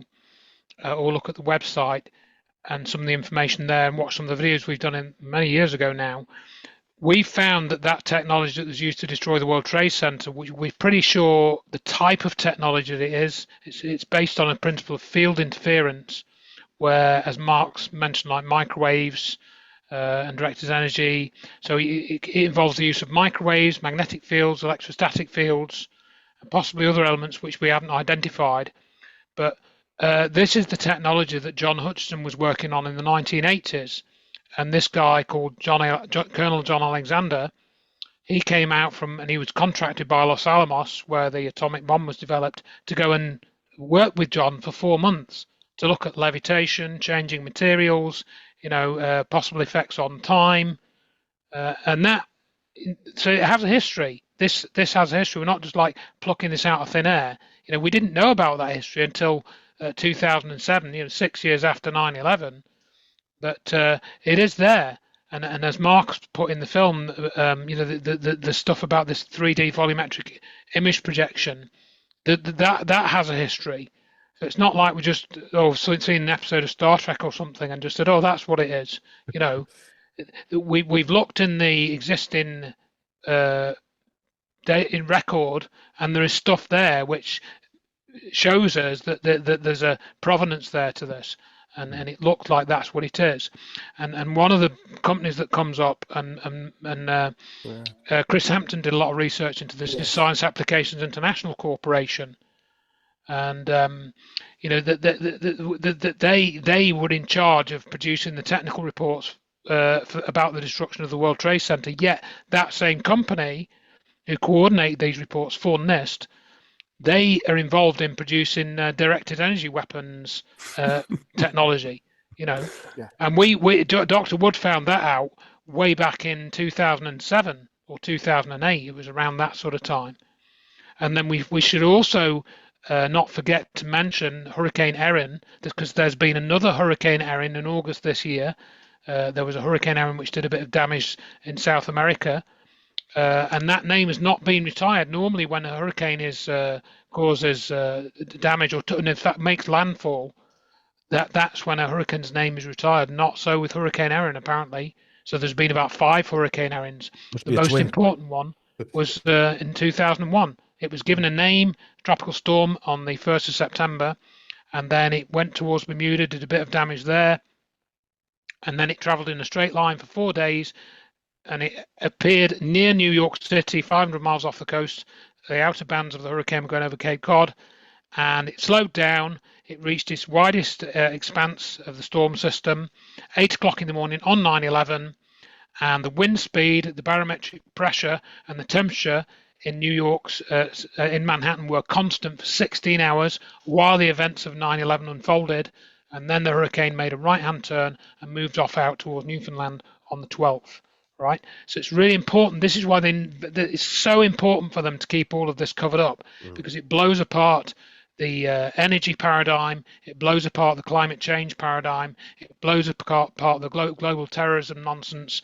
Saddam Hussein, all of that. That's all gone once you understand what's in Dr. Wood's book, and then cap that off with what Mark's talking about. They can create illusions. And we've been saying for several years. Mark talked about Project Bluebeam. You've mentioned that. I think one of the discussions about how that might be used is to fake an alien invasion, right? And if you look at the what happened with the World Trade Center, and we've established through Mark's research and others that that was some type of image projection, and it was a plane crashing into the towers. Let's now transfer that over to, say, the Burj Khalifa or something, and a flying saucer, appearing over it, and then that Burj Khalifa turning to dust with a light coming down from the flying saucer. They could just do that because it would just be a replay of 9/11 with a flying saucer or multiple flying saucers rather than a plane. So, and I think that might be one reason why that hasn't happened yet, because people like Mark and me, we've been talking about it, and okay, we're not that well known, but there's quite a few people who know about it now. There's quite a few people know about it. Mark Devlin speaks about that, doesn't he? You don't like actually blowing your own trumpet when you're researching something. You don't actually know what dent you've put in. You don't any of the plans by what the research that you guys have done over the years into now. Well, I'd just like to say that there was another researcher called Rick Clay who did brought that quite to the forefront at one point. Sadly, no longer with us. But is that young lad? That young lad? Yeah. From Leeds. He did like a 4 or 5 hour video with it. Something like that. Yeah. I mean, he inspired a lot of my leads, as well as Dr. Judy Wood, Andrew. They were all part of stimulating my interest to go much, much deeper into this area. I mean, give us a quick rundown of Rick Clay, Matt, because I saw him years ago and I can't really remember what he talked about. Andrew probably give you a better one, because Andrew had him. Because of Andrew that got me onto Rick Clay because of Rick Clay started looking at numerology initially, and he was talking about the number of 11, and then he went through, and he basically came to the point of looking at consciousness. But I think it was Rick Clay that reminded me that when the Israeli athletes were killed in that Munich thing, I think in 1972 was it, and there were 11 athletes killed, and the name of the group that did it was Black September. So you've got a September 11th right there back in whenever it was, 72, 74, whichever year it was.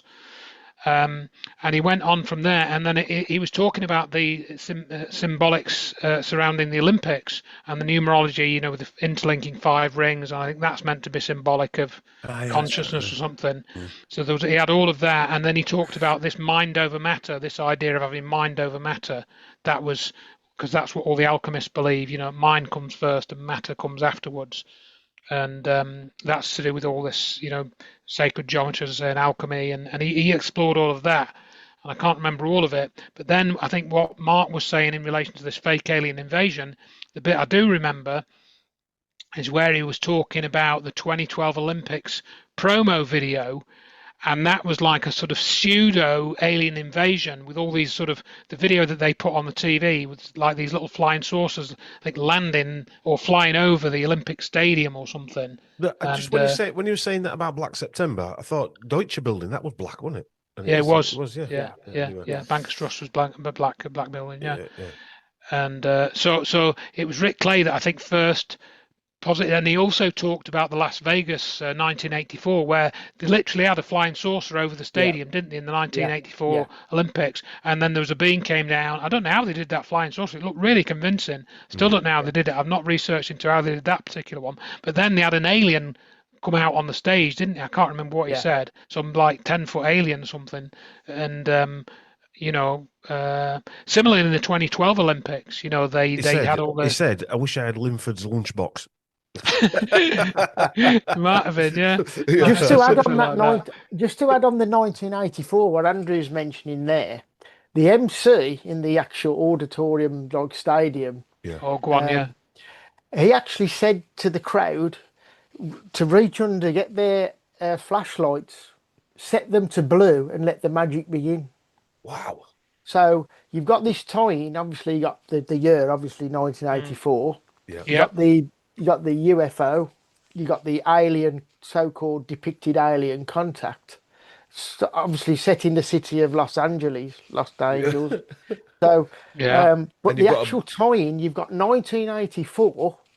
Okay, this is Rick's work, by the way, and you also have it ties into holography because in the original 1984 movie was Richard Burton, Mm. and the first staged theatre using a hologram beamed Richard Burton in, guess what? War War of of the the Worlds. Worlds. Yeah. Yeah. So the And then, first yeah, holographic it's amazing, display in isn't a it? theatre using holograms was of Richard Burton in the War of the Worlds, which depicts a so-called Martian alien invasion. And Rick Clay went into a lot of detail about the 2012 Olympics and where the site was, and there's all these street names and stuff, Ah, and they've yes, all that's got right. relevance to, Yeah, the sort of Freemasonry and stuff yeah, like that, and either symbolism or names which are significant in Freemasonry, and also to do with Zionism as well, because he pointed out that if you rearrange the logo for the 2008 Olympics, it shows that you can see that it says Zion.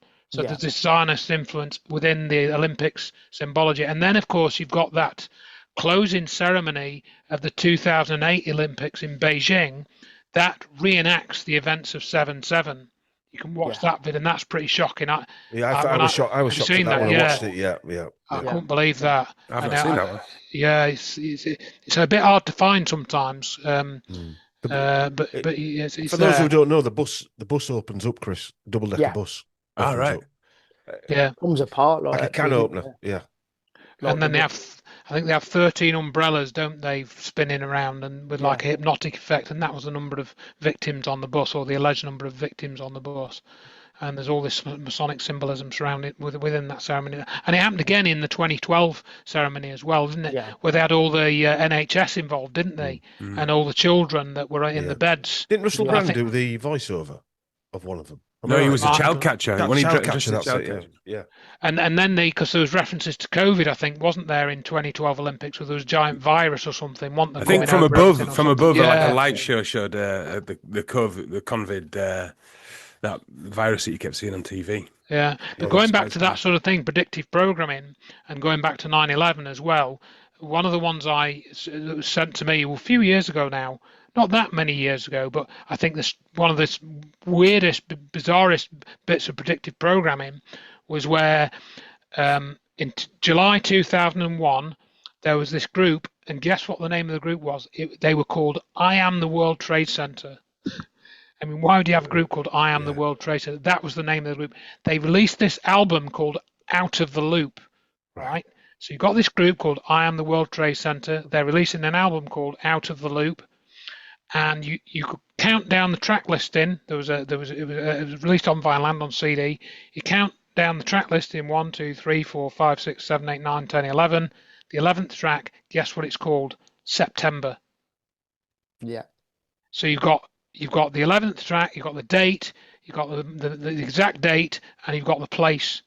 And that was July 2001 that These song was released. phenomenon like that are too much just to be coincidence. Yeah, It's a bit yeah. like Yeah. I did George Bush's genealogy Yeah. a few months ago, and I traced him back to this Viking, and the Viking's nickname was the Walker. Oh wow. Ah, wow. Yeah. And sometimes these things, I did Jane Asher's genealogy, and I took it led back to ancient kings of Scotland, and the area that they ruled was Kintyre. Well, interesting. yeah. Yeah. But it's like the same That is sort weird. of. It is weird. Yeah. And also, they ruled Yeah. over an island called Sodor, which was the mythical island in Thomas the Tank Engine that Ringo Starr did the voiceover for. Flipping heck. So when you do it, when you guys, I'm sure Yeah. you've come across it. Yeah, When you're doing that type of occasionally, yeah. research, the hairs stand up on the back of your You hands do. and Yeah. stuff like that. And you think, I'm connecting with something here. I don't know what it is, but energetically Yeah. or something. Yeah. It's like Definitely. this thread of something going through the The Matrix. universe, isn't it? Yeah. Are you familiar with the Wembley Stadium with the 9/11? No. Oh, go on, remind us. Rick Clay covered some of that, didn't he? Go on, yeah. Well, this is something. What a loss this guy was, This wasn't is it? What a something I loss. found Yeah. out by accident because one morning woke up and thought, oh, and went looking for this because if you look at Wembley Stadium, it had two towers. Yes. Okay, obviously Wembley Stadium was put out of commission, wasn't it? It was stopped, Yeah. playing any games. So they played the FA Cup game was the 119th, which is 9/11 backwards. And they were all played, the games after were played at the Millennium Stadium, which That's you've right. got the Millennium Hotel. Yeah. Yeah. But them two towers came down, didn't they? They were Yes, they did. Yeah. they had Yeah. to Yeah. bring them down. Because it was a big story, wasn't it? Because Yeah. they wanted to keep them, didn't they? Weren't they Yeah. weren't they Yeah. listed? They were protected or something like that, and Yeah. they didn't want to pull them. Like, Even like- I know that story. I don't Yeah. watch any football at all. No, neither do no. I. But that's quite a weird connection that you had the Millennium Stadium, no longer called that, is it? But you've also had the 119th FA Cup game, and you also had them two towers that were. It was round the millennium when Wembley Stadium was actually commissioned to be rebuilt. that was another thing. That guy, the Walker, he is either date of birth or the year of his date of birth or death was 9/11. Oh, And yeah. it was. I'll have to dig it out and send it to you. Yeah. One thing I found on 9/11 years ago, after just putting, Googling what happened on 9/11 through history, most of the American, if I remember rightly, or a massive chunk of radio local radio stations, aired on for the first time on 9/11 at different years, and I think BBC did as well. I think that was the first Yeah. airing of BBC was 9/11. So it means so much to these scumbags, doesn't it? That was the breaking of the soil as well to build the Pentagon. Was it? Yeah. September the 11th. Yeah, there's some very, very I mean, not a lot of people talk about the number 23 that's embedded into almost everything. Everybody focuses on 23, but 33, which very, very got a relationship, obviously, with 11 as well. 23 has, but that runs in everything to do with consciousness, human life. Obviously, that's why you got this war on gender. Yeah, you pulled Which that is out the on the 23rd BBC, didn't you? BBC is 223, which is Skull and Bones. Yeah. But 23 is in everything. I mean, if you add the date up of 9/11, comes to 23. You also had the flight 23 was embedded into 9/11, which was the fifth hijack plane, which ties into the law of five to do with 23. And you also had the 2.3 trillion that went missing. I don't need you putting more numbers in my head, Mark, because fucking hell, I'm always adding numbers in my head. Yeah. But This is why it's tied in, because if you look, like a lot of the hand signals, like I'm going to probably somebody will. Yeah. Somebody will email in now and say, that Mark Conlon is part of it. Yeah. That's actually can signify 11 and 23 because you have two fingers high, three down. Yeah. Same as Nanu, Spock. Yeah. So you have same as the Olympic rings. You have two rings which interlink three. Oh, thanks for that, Matt. When we were looking for fucking 23 now. They made a film about it, didn't they? Jim Carrey made a film. They did. Actually, that's put in your face again, isn't it? Yeah, it is, yeah. You see. It's like the Olympics, it was devised on the planning of Aldous Huxley's grandfather, who was the headmaster at rugby school, who was told that he was the founder of Stadium Sports. And the guy that came up with the Olympics modelled his sports ideas on Huxley's great-grandfather. Oh, wow. The French guy, Baron something or other. Yeah. Have you seen that picture where a lot of these stadiums from above all look like an eye? Yeah. Well, I'll give you something. Look down at your keyboard. Look where the W is, the 23rd letter. It's right between the 2 and the 3. Yeah. That's why you have two eyes and a third eye. Yeah. Do you think going back to what Andrew was saying a minute ago, where like some of the research does meet up somewhere, like George Walker Bush's great whatever granddad was called, the Walker, etc., etc. Are we seeing the coding? I mean, there's a lot of work here for people to sit around a table and say, all these things need to fit into this plan. Or is it happening on an energetic level that's drawing these people together? I'm sure there's some organisation behind it. They know when they get these people together that they're going to come up with these automatically, because we wouldn't do that automatically. And it's an out there question, but Yeah, I think it ties into probably something that Andrew's writing about on a quite a level to do with consciousness, and you can actually manipulate the fabric of reality, which I think 9/11 is a perfect example of that, and a lot of events are.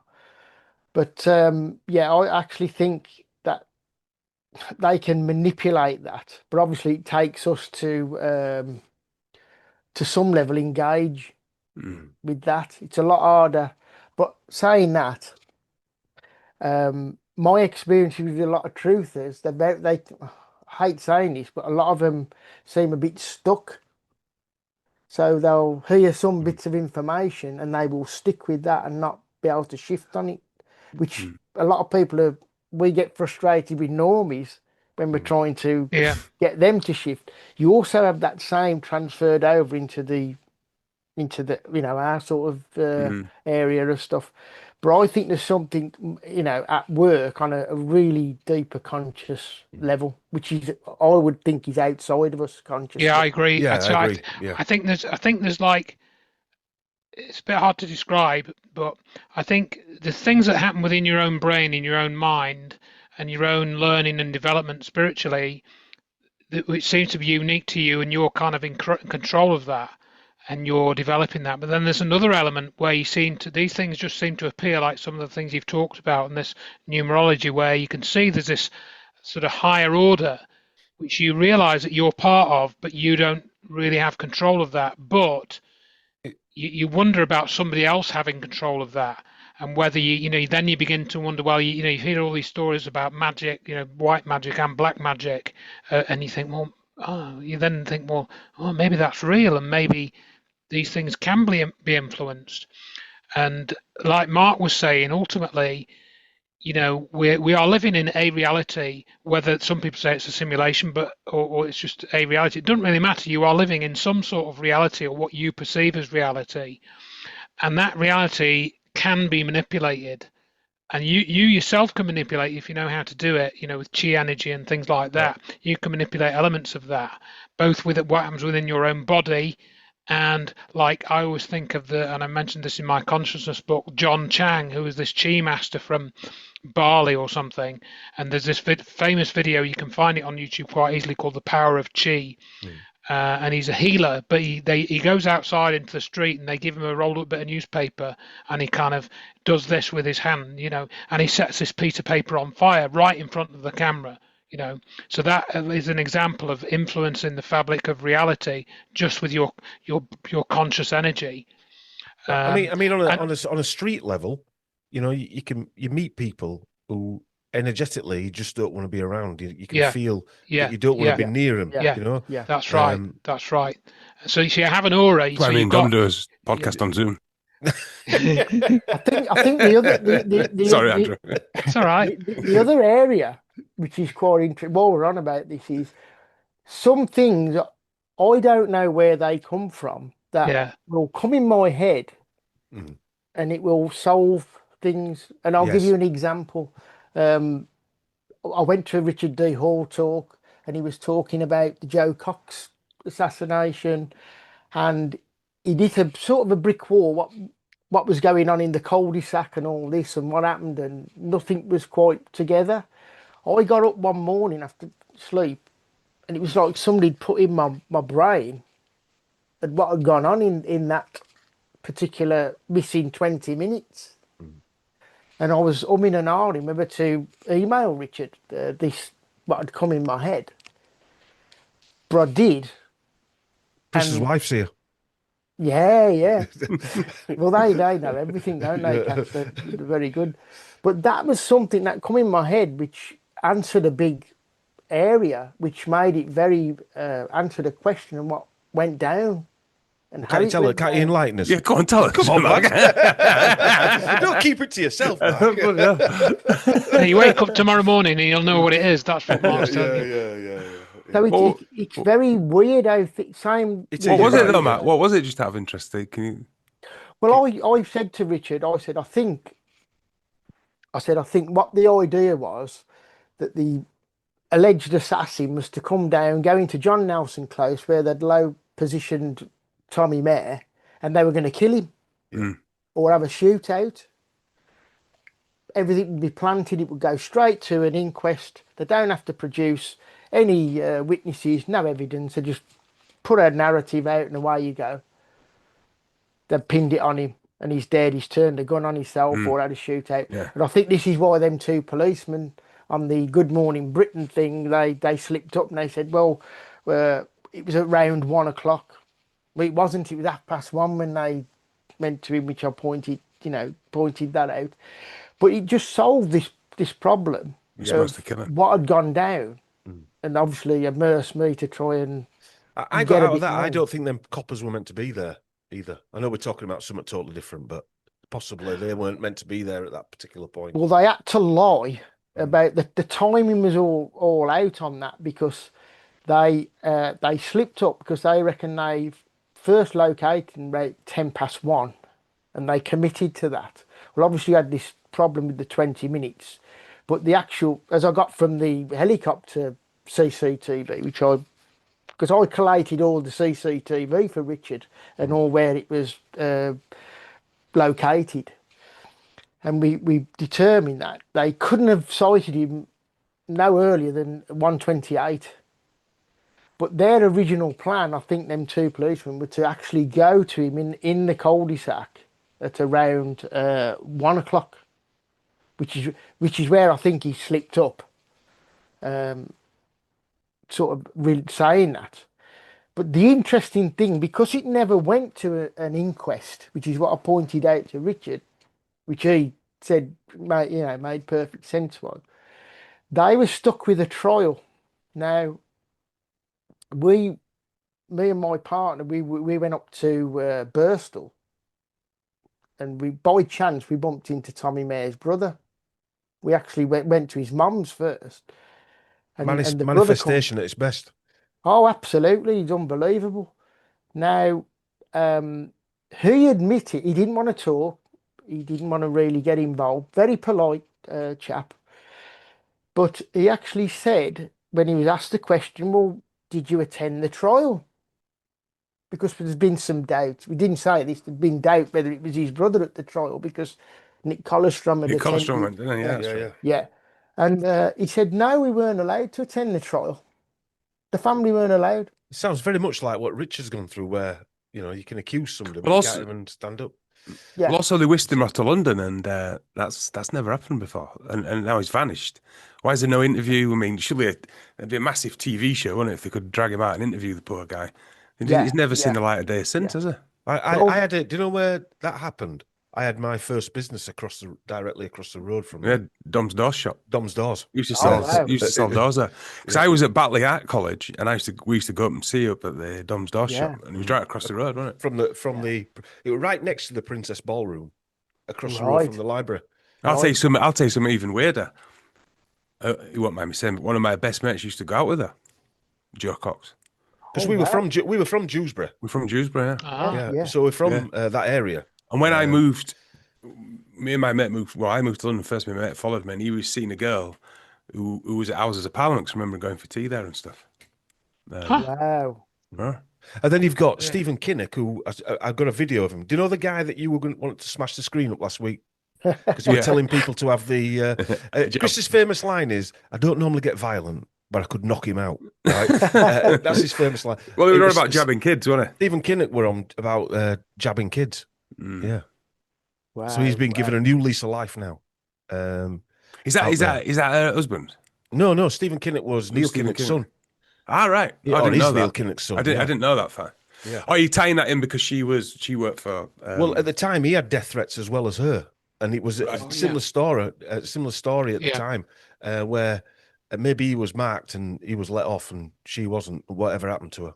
But anyway, we digress because we're on about. Let's not even bring Leadbeater into Just it. to let's to not add, bring Leadbeater into it. But I was going to say just Sister to add Dime to Bill. finish, just to add on to finish on that Joe Cox, if you will. Some of the again, an intuitive to look at the bag, the hold all bag. And I'd had a conversation with Richard at one of his talks. I said, "There's something about that bag that's bugging me." And I said, I'm gonna look into that. So I went away, and then it literally stood out in the forensics photograph. It shows the bag is not the same as Tommy Mayer's because the handle stitching is totally different. So they had to switch that bag, and it is a different bag, Mm. and that's categorical evidence that it was changed. They've only ever shown one photo of the bag, and that's the inside. It shows the stitching. And this comes back to these citizen researchers. Mm. I don't think they understand what drives people like us or Richard or Mark Yeah. Devlin or other people to look into the finite detail of this type of thing. When I was doing Jane Asher, she lived on Wimpole Street, and I found out that her Wow. forebears actually built Wimpole Street, right? So she's related to the family that built Wimpole Street. I mean, that alone should say it's a bit weird. But going back to numerology, the number 57 kept appearing. So she Right. lived in number 57. Her dad died when he was 57. They moved in there in 1957. It was all of these numbers kept appearing around that particular thing. And anyway, it's another story. But Wow. that going so it doesn't matter what happens when you dig deep enough into it. All the same things jump out on you. Yeah. I tell you what, when I were at Batley College and done my Dom's Doors in Batley, I never thought the deep state conspiracy would go there. Yeah. A little town in Yorkshire. Bloody hell. Yeah. All right then, boys. Going back to just to finalise one I point. could talk about this all night, by the way, but Yeah. I know we've got lives to live. If we've got Sure. any lives still. I'm going to get my child to bed. Missus is where. I Cat's just away. wanted to add Yeah. one final thing though about the manipulating reality, because we started to talk about that. So we talked about how you've got this consciousness and you're living in this reality, and I talked about the power of chi and stuff, and there's other things that Mark brought up as well. But also this underlying fabric of reality can be manipulated by technology as well. So you can change the way matter behaves. You can maybe even change the way time flows. Certainly change the way people perceive time, and this sort of thing. So these are all like reality bending things, and I think they don't want to like admit that they've got that sort of technology to bend reality or change the way that you disappear through a portal or something like that. That technology exists, and I think we can see that because of what happened on 9/11, and that's what they want to keep covered up, and they've managed to do it for 24 years. Keep it covered up. I think if they can sort of move time, let's say, there's definitely sped. Me and Chris have been speaking about this. It definitely seems to have got faster since 2020. So and is it age or because we're all getting to old bastards now? But but it's since 2020. So I was an old bastard in 2020. So it's not like that's changed anything. And also, I do believe the Mandela effect's a thing. Myself personally, I don't know what you guys. But is this the whole thing? Is it the same? That's what I'm saying. Yeah, that ties into what Andrew was just talking about. Time manipulation. I mean, because that just seems like a magic trick that blows my mind. That stuff. Absolutely. Yeah. Absolutely. Yeah. Brilliant, lads. It's been great to catch up. We should do it again at some point. Sure. Maybe. Yeah. I mean, we're going to talk about 9/11. We're talking about many different things, weren't we? There. I had a funny thought today, right? And I thought this: what if, like the rules of this shit show, go to the Dark Evil Overlord in 2000 or 1999, and they say we hadn't had any new technology for ages because they thought up to that point they were, planes are the same, trains, everything's the same. If you do me a massive sacrifice, right, I'll deliver you a fucking iPad. What's an iPad? Get rid of them Blackberries. Well, if you think after 2000, no one had a personal computer, did they? And then everyone did, and that changed everything. And then going into 2009, iPads came out, and then that's where the touchscreen phone came out. And now look where we are. I mean, that's quite a short little bit of time, I was in telecoms at that time. My business was telecoms through the 90s. And the telecoms were very rudimentary at that point. Got to a stage where they were sending texts and stuff like that. But it was still pretty, even though it was digital technology, it was still pretty analogy type usage. Yeah. And then all of a sudden there was a massive switch. Around the time that they launched YouTube and things like this, the switch and social media came online. the switch was huge. And Yeah. DARPA, there's been there's no patent or ownership of touchscreens or things like that. You know, Apple Who don't invented own it? Yeah, who invented it? Normally, they would laud somebody saying such and such invented it, and here's his Nobel Prize type of thing. They all came out at the same time. I literally remember seeing them, not literally, but they wheeled out the widescreen TVs and wheeled in the flat screen TVs, didn't they? Yeah. Yeah. All in a matter of months. And that was it. Then the flat screen was And it. now they're about 3p, and you can get a 200-foot television screen. Yeah, you get one bigger. I work with I work with a lad in the kitchen, and he said him and his mate shared a house, and he said the screen was that big in their house, in the living room where they're playing video games. They didn't need to have any heating on because it heated up the whole house.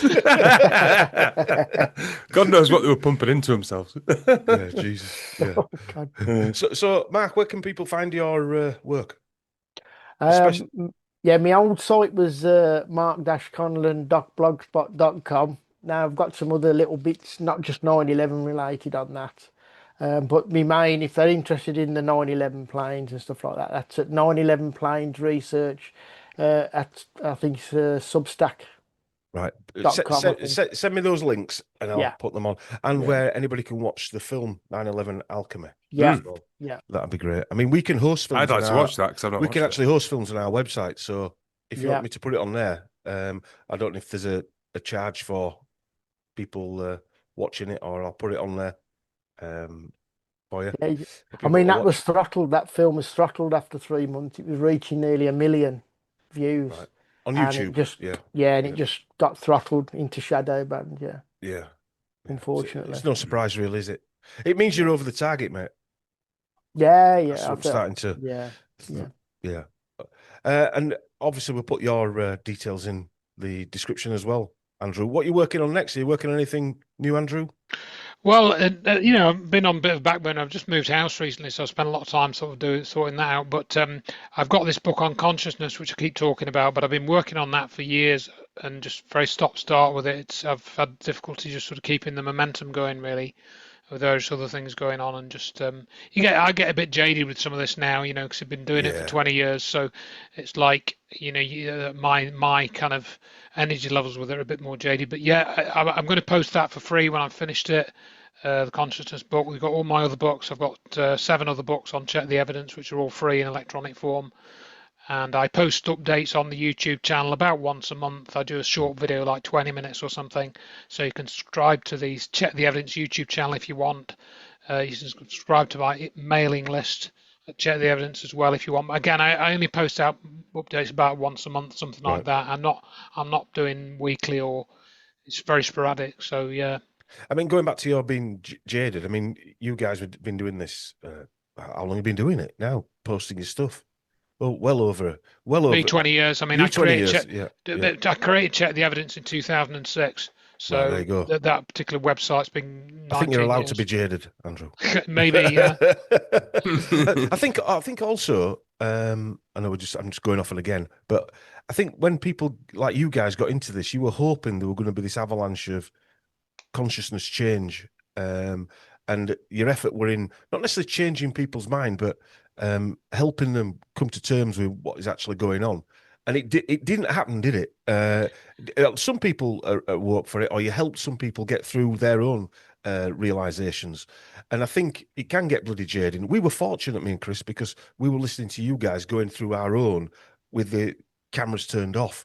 So when it got to 2020, we all realised it was a sack of shit. And we weren't trying to convince anybody because we were talking to the converted, if you like. So it was a bit easier for us, Yeah. Just ask you two guys, do you feel quite validated now after 2020? Now a lot more people are. If I may say, I feel rewarded when people write to me and say, I've read your book, or I listened to your videos with Richard, and it's really helped me. That's what motivates me. And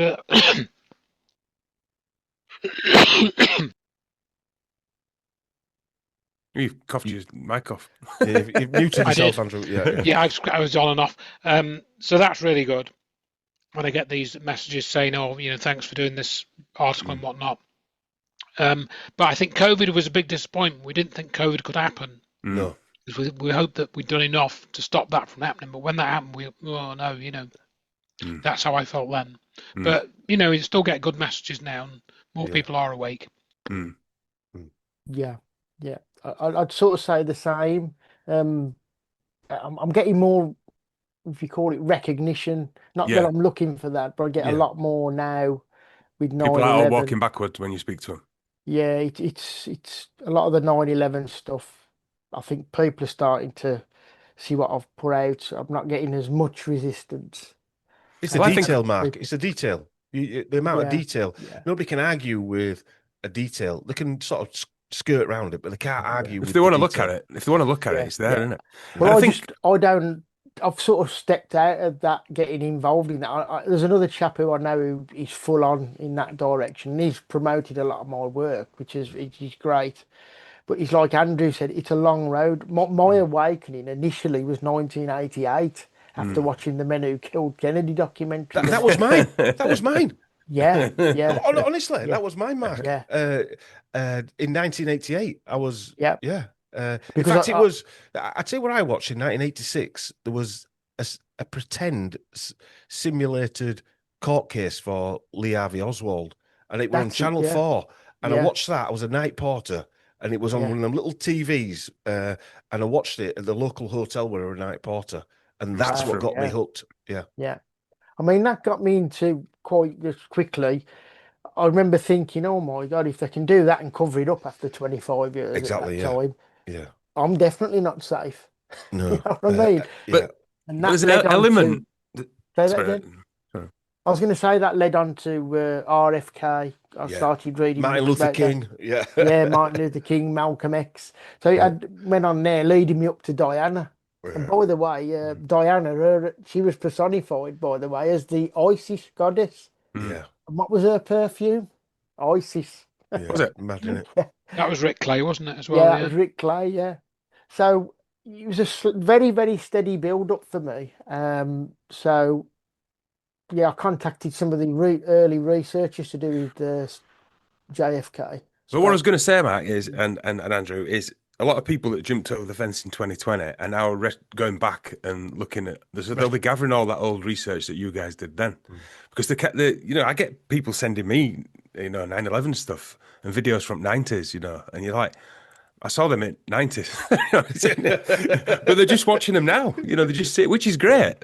So they'll be picking up your stuff now. So all that work you did then will be paying off dividends, I think. Well, I'm actually Absolutely. Or on validated. the side. but- I'm tracking down. I'm back into sort of the JFK. Some elements that I'm interested in. So I've been so 9/11 driven. I've got my interest back on some areas that I've been looking into. I've been trying to track down Nigel Turner, who made the Men Who Killed Kennedy documentary, but no joy with that yet.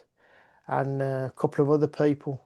But I have managed to get the very, very original version of the Men Who Killed Kennedy, because when it was aired in 1988, it was never ever shown again in its I've got full. them all downloaded. Yeah. But I'm not saying they're as good as your copies, but I downloaded Well, the damn lot of I'll them give you a because- link. You can definitely download the one I've Right. got hold of now, which was the Right. aired version on the Yeah. evening night. Yeah. Yeah. And again, that's really the first big one. Even though you could go and look at World War II and World War One and Yeah. all these other things and see that most of them were not necessarily a scam and they weren't real, but Yeah. there was certainly we can pull the Conspiratorial threads away. elements. Yeah, big time. Anyway, all right. Well, Yep. I'll let you escape. Otherwise, we'll be here for another 2 hours after saying that. All right, everybody. Thanks for tuning in. I hope you've enjoyed this. We'll hopefully get these guys back on at some point soon. I think we've got plenty to talk about. Yeah, I think we have. Yeah. If you're joining us for part 2, we'll see you there. If not, we'll see you next week. Bye. Bye.